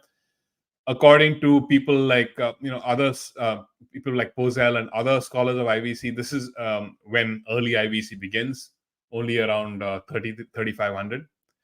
But this is interesting, is that the Saraswati River becomes rain-fed. It used to be a perennial river, but between 3,800 to 3,200, according to Michel Denino, this is when the Saraswati River becomes rain-fed. So it's getting less water straight from the mountains from its tributaries, which are the Drishatvati and the Shuttadri, right? The Shuttadri is being pirated off into the Indus River as a Satluj, and the Drishatvati is being pirated off into the Yamuna at this point. And because of that, one can... This is really interesting. The Indo-Iranian split happens right around this time. Okay? Indian and Iranic languages split right around this time as the Saraswati River is becoming rain-fed. The Rig Veda talks about a lot of these, Dasarajna war and so on. I'm speculating here, obviously, but is this the middle of this millennium, around 3,500, 3,600? Is this the time when there was more competition in the Indus Valley area for water because there's less water available? Is this the time when the Indic and Iranic tribes are becoming sort of separate from each other? There's more hostility, the Dasarajana and so on. And the Anus are moving away, as Srikant Talagiri describes. Are they moving to Iran around this time? Things kind of line up. Again, I'm casting lines into the air, but that's what basically everyone in this field seems to do. So I don't think that we should, be shy about speculating in our own right. Then 3,000 to 2,000, the Yamnayas expanded to Europe. The Sumerians and Akkadians from 2750 onwards. Saraswati is fully dry by 2,000. Okay, and maybe again, this is interesting. So Indic languages start to diverge around 2,500 BC. Indic language. So within the Indo-Iranian, Indic and Iranian split at 3,500. Indic starts to diverge at 2,500. Why? Is it because ISVC has started to expand towards the Ganga, and therefore started to differentiate into various tribes that are speaking slightly different languages, different Prakrits, if you like, by this period, 2,500. Then what happens from 2,000 to 1,000 is that you see Balto-Slavic. This is kind of cool because Balto-Slavic spread. Like, look at this. Balto-Slavic in Srikant Talagiri's first isoclasses split from Italic, Greek, Celtic all the way back here around 4,500 BC. But Baltic and Slavic between them split only here 2,000 to 1,000. So that kind of implies that this Balto-Slavic group remained as one language all this time, and it only came to the steppe at this time, right? Because otherwise, why did it differentiate after so many millennia? Okay. You also find that at around this time, 2000 to 1000 BCE, there's a lot of kingdoms and civilizations that are falling or declining and falling. So like the Hittites fall, Mycenae, Egypt, Indus Valley falls, okay, late in the millennium. And this could be because a lot of steppe people start coming out of the steppe because of some climatic event or something that happened in the steppe, and they start coming out to all these regions. It'll become clearer as we sort of start looking at some maps. So I've got a few maps here to show. So again, and I want to make this very clear. From this point onwards, this is not Heggarty, this is not Lazaridis, this is my speculation only. This is my speculation only of what could have happened. And, but it's based on the data that I've read from them. So, who is there? We have, EHGs, East European hunter-gatherers in the Eurasian steppe, which is the Yamaya and so on. They're half of the Yamaya, as we found out later. The other half is from Indo-Iranian. We have Anatolian hunter-gatherers in this area. We have the Levantine folks here in Arabia, and Syria and so on. We have West Siberian hunter-gatherers. This is important to realize that even in the steppe, there are many different ancestries. There's not one steppe ancestry. You have East European hunter-gatherers on this side of the Urals. You have West Siberian hunter-gatherers on this side. And then on this side, further on, you have East Siberian hunter-gatherers also, which are not shown here. Then in this, which I've drawn this here. I don't know if you want to call it India, Iran, or what. It includes Afghanistan, Pakistan. I've drawn in all the rivers here of the, the Saraswati, and as well as the Indus and its tributaries, and the Ganga Yamuna. And over here, you have the AASI, which is the ancient ancestral South Indians, which could be, related to Andamanese hunter-gatherers, but they're not exactly South Indian either. They probably came all the way north into the Ganga Valley themselves. Okay. Now, what happens? First event, some migration from here brings Anatolian to Turkey, right? This is in the order that it happens. Next event, the Talageri 1 isoglosses, okay, Balto-Slavic and Italic Germanic Celtic leave from this PIE homeland and they travel west. Balto-Slavic remains a unified branch south of the Caucasus, so we've shown it's broken, for longer than Italic Germanic Celtic. It is influenced by developing Indo-Iranian, even though it's a different isoglossal group. It takes on some Indo-Iranian features and words that it transmits to Uralic eventually. And it takes on the Shatam and Rukirul features from Indo-Iranic before transmission to steppe and onwards. But Italic Germanic Celtic, much before that, goes into the steppe, forms the Yamnaya, and then gets transmitted into Europe. Okay, all good. Then Greco-Armenian, this is the Srikan Talageri 2 isoglosses. Greek goes directly into Greece via Turkey. Armenian probably spends some time there and then finally migrates to Armenia. Armenia, being in the Caucasus, it's sort of the Caucasus Mountains are known as sort of almost how to say it? It's a land where lots of different language families coexist. Even now, Uralic languages, then things like Georgian and so on that are not Indo-European, they're all together there, and it's probably been the case for a long time because it's sort of the gateway from the southern arc into the steppe. So that's probably where Armenian sort of evolved very slowly. But again, remember, Armenian has the Shatam rule. Greek is a Kentum language. This could be because Armenian is in closer proximity to the Indo-Iranic homeland, which is also Shatam. So it could have also, picked up that feature from there.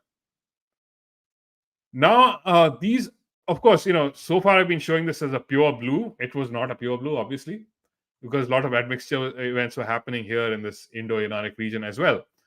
So these are all figures from Narasimhan's paper, Vagish Narasimhan's paper, based on ancient DNA data that they have. So around 4500 BCE, here in this area, which eventually becomes Susa, Elamite, Iran, they're basically half and half, half Anatolian, half Indo-Iranian.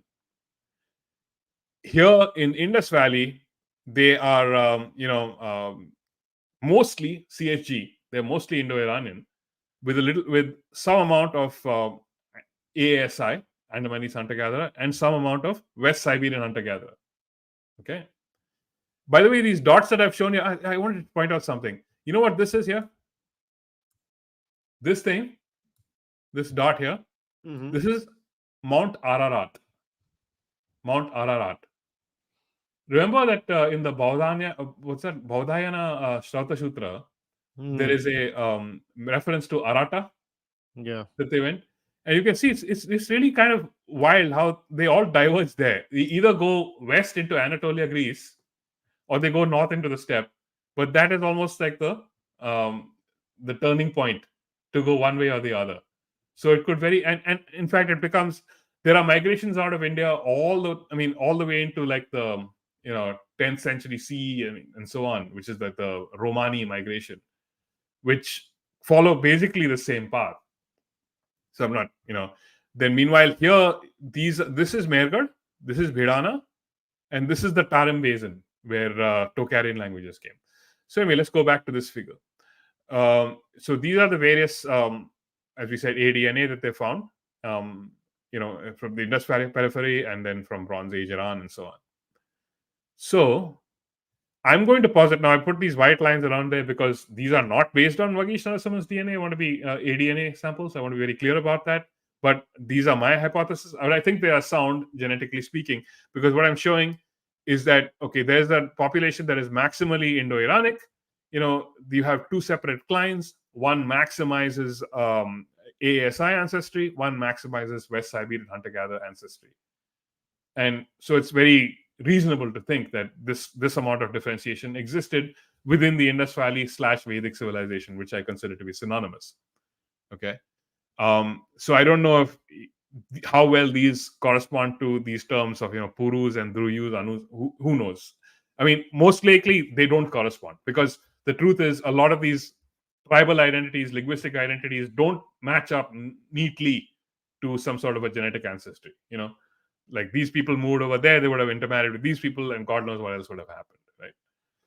But my point of drawing these is to show that there is definitely a relationship between all these clients. So if you look at, for example, if these are the source populations, which are, attested by aDNA, this one and this one, okay, if you have a West Iranian, 4500 BCE population, which is half Anatolian Neolithic and half CHG, and you have this Indus Valley periphery population, which is, mostly CHG, little bit of ASI, a little bit, and that's Andamanese hunter-gatherer, a little bit of West Siberian. You can see how all these intermediate populations, this whole set, can be formed through admixture events between them, right? So as you go further and further east, you have more and more of the West Siberian hunter-gatherer, you have more and more of the CHG. It makes sense that this could have happened. And then once you get into the steppe proper, into the Kyrgyz steppe proper, you have, a very large majority of the ancestry is coming from West Siberian hunter-gatherers. This could be one way in which the Bronze Age technology came to the Ural Mountains, the Sintashta over there. We know that the Sintashta used to trade. They used to have an almost industrial scale of copper mining and copper processing. So they could very well have learned all those technologies, like lost wax and so on, that we know that the Alakul Shrubnaya cultures used. That all came from the Indus Valley. So Bronze Age technology could have easily been transferred along this route, into the steppe. Again, out of, you want to call this India, you want to call it Iran, I don't really care. It's neither of those things. But really the homeland of the Indo-Iranian CHG group, it could have come out of there. And the other thing is this area here, which is Tocharian. This is the one language you haven't spoken about all of this time. So Tocharian could also have easily been transmitted out of here, much more than from the Yamaya all the way to here. Okay, which this is a much more likely scenario. So this is kind of interesting that Dyson 2018 shows that about 1/3 of the global population, lived in the Indus Valley civilization. Okay, 5 million out of 15 million. Okay, we know that they expanded south and east, right? Obviously, because the rest of India, has their genetic signatures. Why should we not assume that they also went west or north? Very likely that they did, And as I said, like the steppe, Alakul, Srubnaya, lost wax, etc. adopted Bronze Age technology from the Indus Valley. But why should we assume that there's no export of language or culture from the Indus Valley to all these places? I mean, I just want to show these graphs here about population in the world. Okay, we talk about, this is the steppe. So like this blue is kind of, the lowest, then green, and then yellow, and then orange. That's sort of the grading here. So this is 8,000 BC when our kind of story starts, and you can see that really the only place they're finding anybody, I mean, they're finding some in Central America here. This is based on, again, a basin analysis by the Copernicus Institute of Sustainable Development in Denmark, I think. And you find a bunch here in the Ganga Valley, and then you find a little bit on the eastern steppe, but not in the Yamaya steppe. See how they grow, right? Especially keep your eye here on India. This is 6,000, 5,000. 5,000, you're already getting these things a little bit here in the Indus Saraswati area. By 4,000, there's definitely, a good bit in the Indus Saraswati area. 3,000, there's no question that, basically China and India are the most extensive manufacturers of people. There is a little bit, if you see here in the, what they call the farming crescent, there's little small areas here in Anatolia, small areas here in Iraq and Syria and so on. But really the massive sources of population are all Indian subcontinent, even more than China. 2000 BC, it's really enormous, and 1000 BC, there's no question that, we may not have had Pushpak Viman, we may not have had, airplanes or nuclear bombs or anything like that. One thing we had was public. Janta was there. Lots of Janta was there. We have always been extremely horny people. Yeah, no question about it. Like, we are the Janta capital of the world, and we have always been. Okay. Look at that, 080. So, what happens around? So now I'm trying to explain, how did the steppe ancestry come there? So multiple civilizations you'll find south of the barrier. What I call the barrier is like this. There's a mountain barrier. This is Caucasus Mountains, Elburz Mountains, Hindu Kush Mountains, Pamir Mountains, and then Himalayas over here, right? So this all forms a natural barrier between this whole southern arc and India versus the steppe. But you find that south of the barrier, there's a multiple civilizations that collapse around the 1500 to 1000 BC time frame.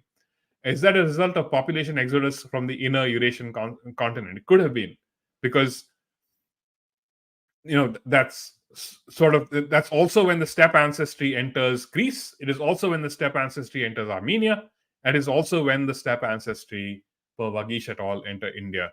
So it could explain these steppe ancestry signals that have nothing to do with culture. They have nothing to do with language. It's just these people running away from the steppe for whatever reason.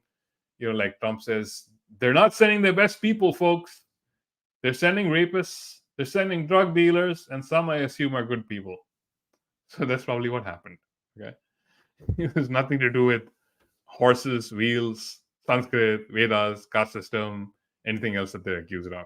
This is probably how steppe DNA enters all these lands and precipitates collapse of these civilizations because of population pressure, because of probably disease. Disease is a very, very overlooked source of catastrophe in early civilizations.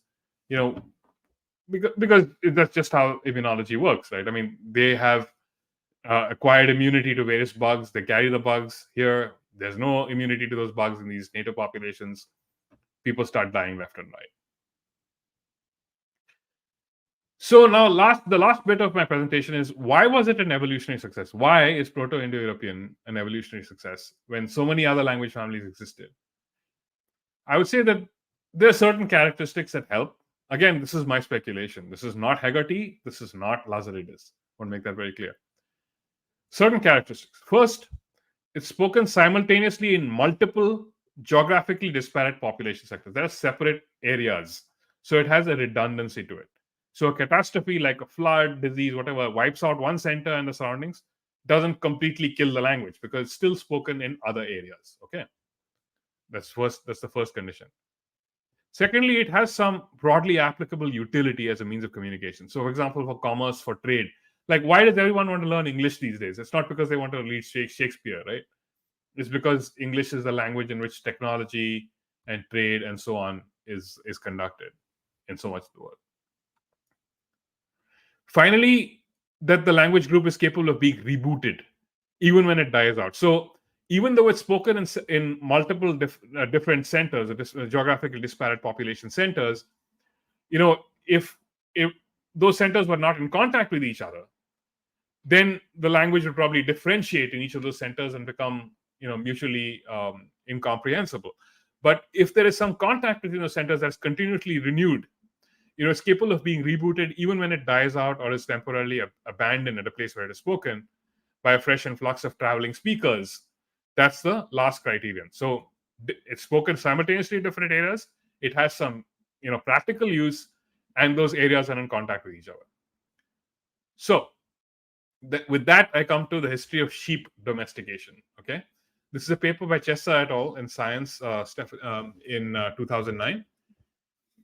So what have they done? They've taken sheep populations across the world, domesticated sheep, and they've analyzed them by ancestral retrotype. What is a retrotype? So there's a retrovirus that kind of infected these sheep very, very, very long ago, and its DNA, the DNA of the retrovirus, still persists in the genomes of the sheep. From it keeps getting replicated in the genome of the sheep and remains there. So you can use that as a tracker, again, a tracer die, to find where these sheep have come from. And so you have these polymorphic endogenous retroviral sequences stably integrated into the sheep's genomes inherited over generations. So they've done an analysis of 14 different retrotypes, which are ancestral types, each representing a different ancestry of domesticated sheep across the whole of Eurasia, right? And here I've drawn in this mountain barrier that we talked about, right? South of the barrier, north of the barrier. North of the barrier is the steppe and Europe. South is India, Iran, Southeast Asia, of course, and the Levant, the southern arc. Notice how south and east of the mountain barrier, okay, the vast majority of sheep populations, domesticated sheep populations, come from just two ancestral retrotypes, this R2 and R4. They're all yellow and green, all of them, this entire area, okay? By contrast, if you look north and west of the mountain barrier, it's like a rainbow. There is an enormous diversity in the ancestral retrotypes of domesticated sheep populations. All the different retrotype groups are represented.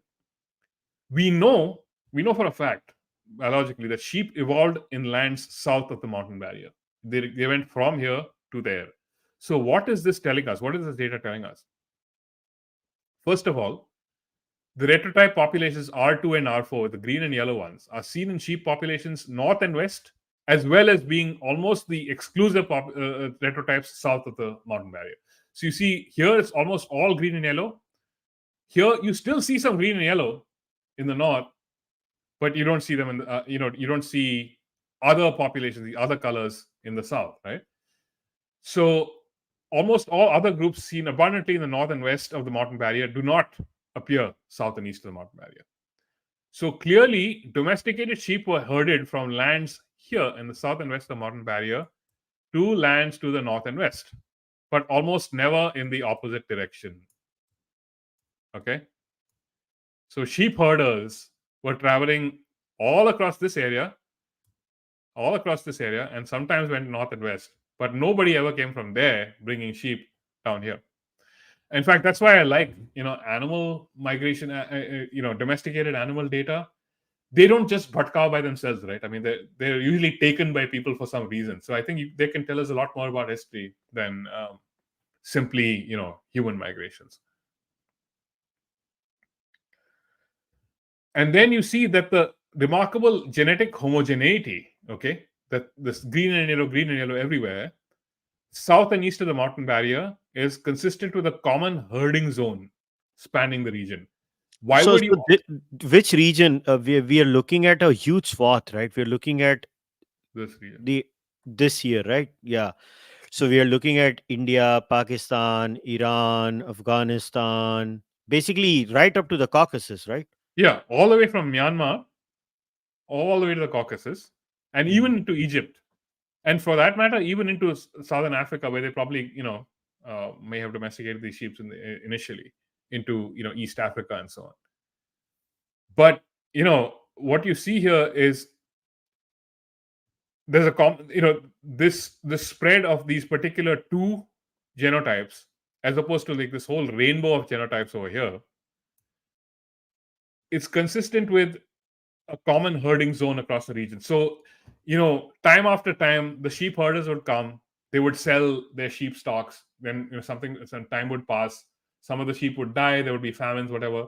Again, the sheep herders would come. They would sell the same stocks, but they would all come from the same ancestral retrotype, because that's just, there was that kept getting reinforced in every center that they visited. That's where their suppliers would also become from this, sell them sheep from the same retrotype. They would in turn buy sheep from the same retrotypes. So this is consistent with the common herding zone spanning the region. The best explanation is that the same two ancestral retrotypes of sheep were herded, exchanged, bred, infused, and reinfused into sheep populations across this entire area, probably by migrating shepherds or traders repeatedly. That's why there was no, it kept getting reinforced over centuries or millennia. Note that the common herding region spans the core PIE homeland proposed for CSG or Indo-Iran, plus some adjacent regions known to be in cultural and commercial contact. So, you see some in Myanmar, Thailand, all those areas. You see some in, Egypt, and even though they were not Mesopotamia, they were not Indo-European speaking, but they were known to be in cultural contact. There's, no doubt that IVC used to trade with all of them. So that's, I think that these sorts of clues might give us more insight into what happens. What all right, happens. awesome. First of all, congratulations, man. Your presentation skills are out of this world. I wish I had your skills. But I have 2-3 questions first myself. So in Heggarty et al., right? In 2023, they say, however, from the period of 4300 to 3700 years BP, samples from the BMAC do not yet attest to such a southward migration. Steppe ancestry is not found until 3500 in the Gandhara grave culture in northern Pakistan, and only at limited proportions. I think that's an error, because they use Narasimhan et al., and Narasimhan et al. Clearly states this. Yamaya derived ancestry arrived by 2100 BCE. Because of 2100 to 1700 BCE, we observe outliers from 3 BMAC associated sites carrying ancestry they ultimately derived from Western steppe EMBA pastorals. I'm reading from the paper for people who are wondering. And then again, they say, thus our data document southward movement of ancestry ultimately descended from Yamnaya steppe pastoralists who spread into Central Asia by the turn of the second millennium BCE. I think this was a mistake in the Heggarty et al. Paper that I don't know how they missed out, because they were citing Narasimhan. So I don't know how they made this mistake, but this was one. I don't want to read the Eurogene's blog here. Eurogene's blog, where he just said, I'm not going to waste my time on this paper. On They are anything that idiots. doesn't confirm my bias, right? I'm not going to waste I my mean, time. that's not fair, right? I mean, the Eurogene's blog is not that I take some pride in spending time. Like, I understand Eurogene's blog did not want to criticize it, but it was better. But what was another thing? Did you look at the thread by Cookie Cutter on Dr. Semenenko's video, where Dr. Semenenko he was trying to trace the Indo-European tribes, Indo-Iranian, Hittite, Greek, Thracian, Italic. I think Gopi had shared the thread. Uh, so in that, he looks at certain tablets and he creates a case of his. Now, there are a few questions in this. Now, no, but the only certain conclusion, in my opinion, and I want to hear your views on this, on the basis of this entire presentation and the papers that you have read, I have read, is South Russia can't be the homeland. That is the only certainty we can come up with, in my Yeah. opinion. Or do you disagree with that? No, generally I agree. So let's take those things one at a time. So you were talking about Narasimhan's paper. So one thing to keep in mind is, the Narasimhan's paper uses BCE, whereas Heggarty et al. Use before present. PP, So yeah. yeah, so they kind of actually do match. The fact that they, Heggarty says 3,500 years before present. Narasimhan says 1,500 to 2,100 BCE. So there's no doubt that some steppe ancestry reached the BMAC, right, at that time, which is what they call Central Asia. Hmm. What Narasimhan found for sure is that there is no transmission of ancestry from the BMAC into India. There's just Hmm. none. And Hmm. that was the easiest way for the Steppe hypothesis people, to say, okay, it came from Central Asia, Urals, it came into BMAC, and then from there into India. And that's just, that was actually, most people don't talk about it, but that's actually an important result of the Narasimhan paper, is that it shows that it didn't come into India that way. Okay. And when we talk about the Caucasus also, right? Mhm. Like Lazaridis et al. Is more Armenia, right? They are focused on Armenia, but the Caucasus region clearly includes Iran and Turkey too, right? At least a huge chunk of that portion, right? The Well, yeah. Caucasus. So the Caucasus Mountain, I mean, yeah. So they kind of, that strip of land between the Black Sea and the Caspian Sea, the Caucasus Mountains sort of slant between them. So Hmm. Azerbaijan, uh, you know, um, northwestern Iran is part of it, I guess. Hmm. Armenia and maybe part of Turkey is also, modern day Turkey might also be there. Georgia is Hmm. part of it. So, Now, yeah. now, full disclosure, I have never hidden it. I have always been very much leaning to Caucasus, I don't know, Iranian homeland. Now, my question to you, Karthik, from the genetics perspective is, when I was looking at your presentation, the most common factor in all of this I find is the Indo-Iranian genetic component, as they like to call it, or do they call it something else? Well, different papers are calling it different things, right? So, Vagish Narasimhan calls it Iran Neolithic. Okay. I think Shinde also calls it that. Lazaridis in his paper calls it CHG, Caucasus hunter gatherer. But it's the same component, and he's given Okay. data to show that's the same one. And Shinde finds that it's the major component in that Raki Gadi. It's like something like 70-80% of Raki Gadi. Uh, Hmm. it's the same component. So basically, what Heggarty has confirmed through his paper is, what they say is, this is a hybrid model, right? Hybrid model, arthat, it is neither this, neither that. That Hmm. is what they were saying, right? That Yeah. you cannot, this is clearly not nomadic pastoralism. And what the point they make about nomadic pastoralists, right? Which Mhm. is the South Russian hypothesis. Yeah. Yeah. So what Heggarty and all, so the original demic diffusion theory of Renfrew, it didn't really involve any role for the Yamnaya at all. I mean, it was sort of agnostic about that.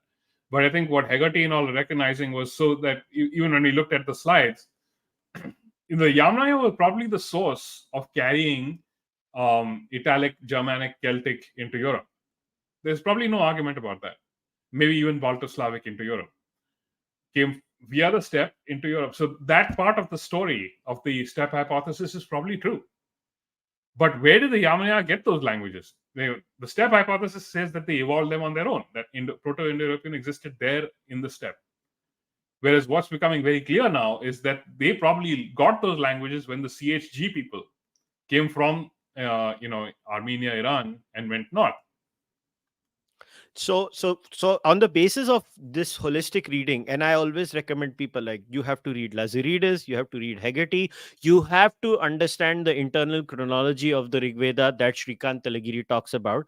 You can only come up with a likely region, which is the Indo-Iranian region. That could be the Proto-Indo-European homeland. When I say the Indo-Iranian region, I mean, I want to clarify, is literally from the Haryana area, Punjab Haryana area, all the way up to that Hmm. Caucasus ka region. I call it the Indo-Iranian region. It's a huge area. Now people might say, Kushal, तुम तो ऐसा इतना फैल गए हो. अभी मैं फैल गया हूं तो फैल गया हूं.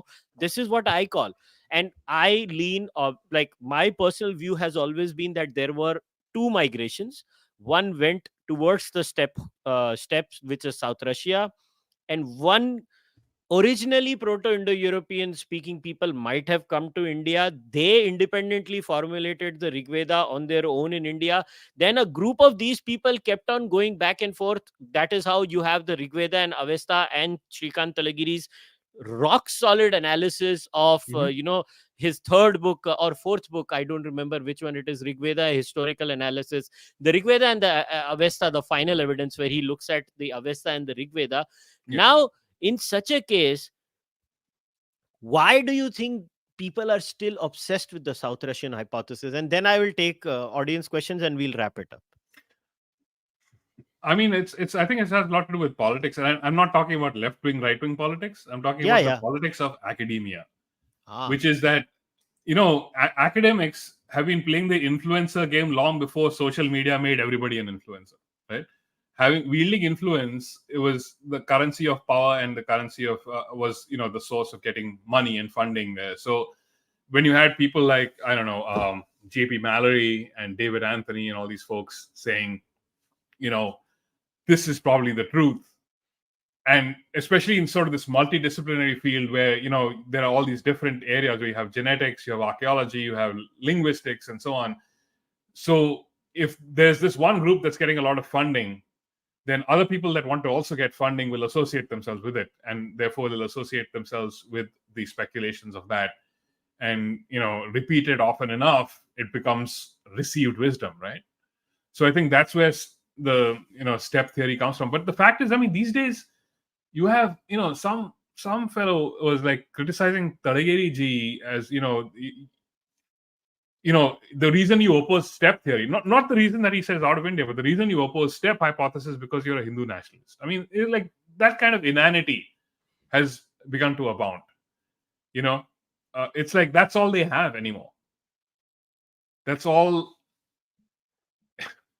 I mean, it's come under so much, so much as it's become so undermined by the amount of data that's been coming out, especially in being published in the last 2 or 3 years, that you almost have to attack the motivations of someone who opposes it in order to make a point. yeah, it's unfortunate because look, I have never hidden my skepticism about out of India because I fail to see archaeological evidence for it. I don't see the archaeological evidence. Like if somebody might say, "Oh, look, this tablet has gone from here to here," well, I can show the tablet in the reverse order also. That I mean, but for archaeological evidence, we have to see material culture in a major way. And Mhm. somehow, when we look at Iran and that Caucasus region as a baseline, everything just seems to fall in place, including Shrikant sir's chronology also, including Shrikant sir's chronology, in my opinion. Now, Shrikant sir got mad at me when I said this. I don't know why, but that it's fine. That's not the point. But Mhm. now I will take a couple of questions who have asked this. So somebody has asked, could post IVC settlements be ASI plus Iran Neolithic plus Iran Neolithic? I don't know. I'm just putting the question. I don't understand this question. Well, yeah, pretty much certainly there were AASI. So, Mm. Andamanese hunter gatherer is the proxy that's been put there. Um, the majority component was Iranian Neolithic, Hmm. and then there was some amount of West Siberian hunter gatherer also. So that's Mhm. the profile that we see in all of these. Uh, I Okay. mean, it's hard to say because India is one place. Even though we had a lot of public, we have almost no aDNA because it was very hot and wet and full of bacteria, and it's just not the kind of place where aDNA survives. That's actually a very important point. Okay, somebody has asked if there are multiple conflicting hypotheses, why does not the educational content teach these different hypotheses rather than sticking to the same one? Also, can you suggest any reliable reads? You can answer that. I will also answer this. Well, I mean, because nobody's done anything about it. Nobody's done anything about revising. I mean, that's hardly the only thing in the history syllabus that needs to have been changed, and I'm shocked that it has not in 10 years. Um, but in terms of reliable reads, I would say read Shrikant Talageriji's books firstly. They're very accessible, and you can understand what's going on. I mean, that gives you a great framework to kind of get everything that you need to know. and then read the Lazaridis paper to the extent that you can follow it. I mean, I know your familiarity with genetics at all, but I would read that, and then read the other side also. Read Horse, the Wheel, and Language. See what he's saying, and what his arguments are. In my opinion, they're very far fetched. They're not very well supported. He does a lot of this stuff where he baits and switches. So, like, he'll make a case in one chapter. We'll say this could have happened, that may have happened, speculative. Next chapter, suddenly the thing that he made as a speculative in the previous chapter is now taken as a certainty, and he's using that as an assumption to do more theory crafting. But that's my opinion. I mean, everyone should read why it's such an influential book, The Horse, the Wheel, and Language by David Anthony. I would say definitely read Michel Danino. This is all stuff that we've read, Kushal. So Michel Danino's The Lost River, the Saraswati. It's a great book. It's awesome. I would say read what do you call it, that BB Lalji's books. I'm surprised that these Kindle editions of these things don't exist. I had to buy them. Like, somebody do a service of digitizing these and putting them online. That'd be great even if their publishers are not going to do it. And वैसे David Anthony भी Iran पे shift हो गया. Shift होना ही था ना. Yeah, I mean, So- yes. See, the reason I'm skeptical about, I'm a little skeptical about Iran only for one reason, which is that the population was not there. Like, we looked at those population graphs from Copernicus Institute. There's, it's a dry, hilly, desert kind of area.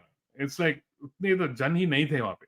So maybe, I understand that. I understand that, what you're saying. Hmm. But my counter to that would be that's not a necessary condition for a homeland to not exist, is what I'm trying. Yeah, I mean, my theory, I don't think there was a homeland. I think that the homeland is just the grazing area. That's what I think it is. Which can It's span just a all the way large from- swath. It's a huge area which is Yeah. very fluid, and people kept on moving in that area. Yeah, and they kept on trading sheep, which is exactly why it happened, because they were trading maybe sheep and maybe other things also in addition to sheep. But sheep are the tracker that we can use to measure this sort of commerce that was continuously happening and repeatedly happening. So that would have continuously refueled or reignited Indo-European at all these different population centers. It would have meant that in any given population center, if there was an earthquake or a pandemic or something and everybody died, well, the language would come back because other people would keep visiting it, and it would be useful as a currency. So there's an evolutionary advantage to learning an Indo-European language. So I think these are the three things that would have made it successful. Yeah. So I'll answer the same question, and this is how I'll answer it. First of all, in the case of conflicting hypothesis, we have to be very careful about conflicting hypothesis. Like, how valid is the other side that is conflicting the hypothesis? I always give this caveat, because there are flat earthers also. Let's be very clear, and everybody who challenges something thinks they are not a flat earther. So this is why maybe a lot of times academics or academia functions on what is popularly called in academic circles as academic consensus, or in a very religious sort of way, orthodoxy, where we just go with the convention. It is not some Machiavellian plan. They are not some Machiavellian people who are thinking and scheming and doing, because as Dr. Elst has beautifully pointed out, that out of India theory was not an Indian invention. It was a European invention. The Europeans actually promoted out of India the most, and then they turned into Aryan invasion. They turned into Aryan invasion, but out of India was never an Indian pipe dream. It was a European thing. And the Indians then later on, some Indians actually are very chauvinistic, where they just make outrageous claims. But unfortunately, serious people like Shrikant Talagiri get clubbed in that group, and Shrikant Talagiri is not in that group. He's a serious scholar, which is why I, at least in my platform, have tried to promote his work the most. Because he's someone you should take seriously. And the rest of the things I'll say, this is why I created my Patreon program, right? That's the whole reason I did, because when many of the books that Kartik has mentioned, I've literally covered them in my Patreon program, including the ones that completely challenge the very view, which is why I covered, linguistic paleontology ka baseline, which is Mhm. why I picked up a book where you learn linguistic paleontology. I picked up David Anthony. I picked up many other books. So you have to read a multitude. Like if you want to come, you might be say अपना Patreon बेच रहा हो तो मैं क्या करूं, मैंने बनाया ही उसके लिए था कि आप ये क्वेश्चन पूछोगे जाके देख लो वो Patreon पे.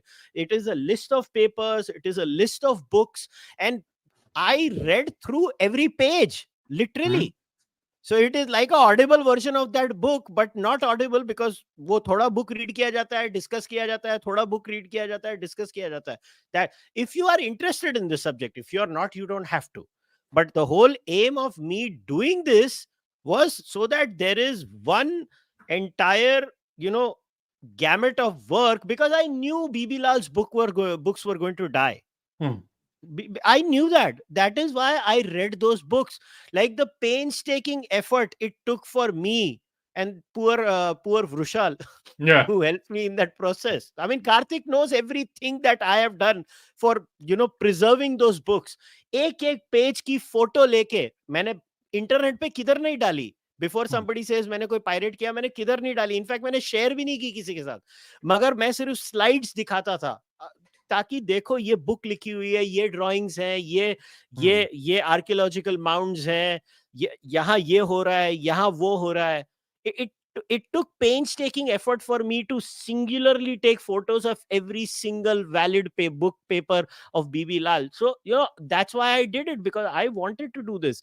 So before wrapping up, Karthik, this was a fantastic presentation.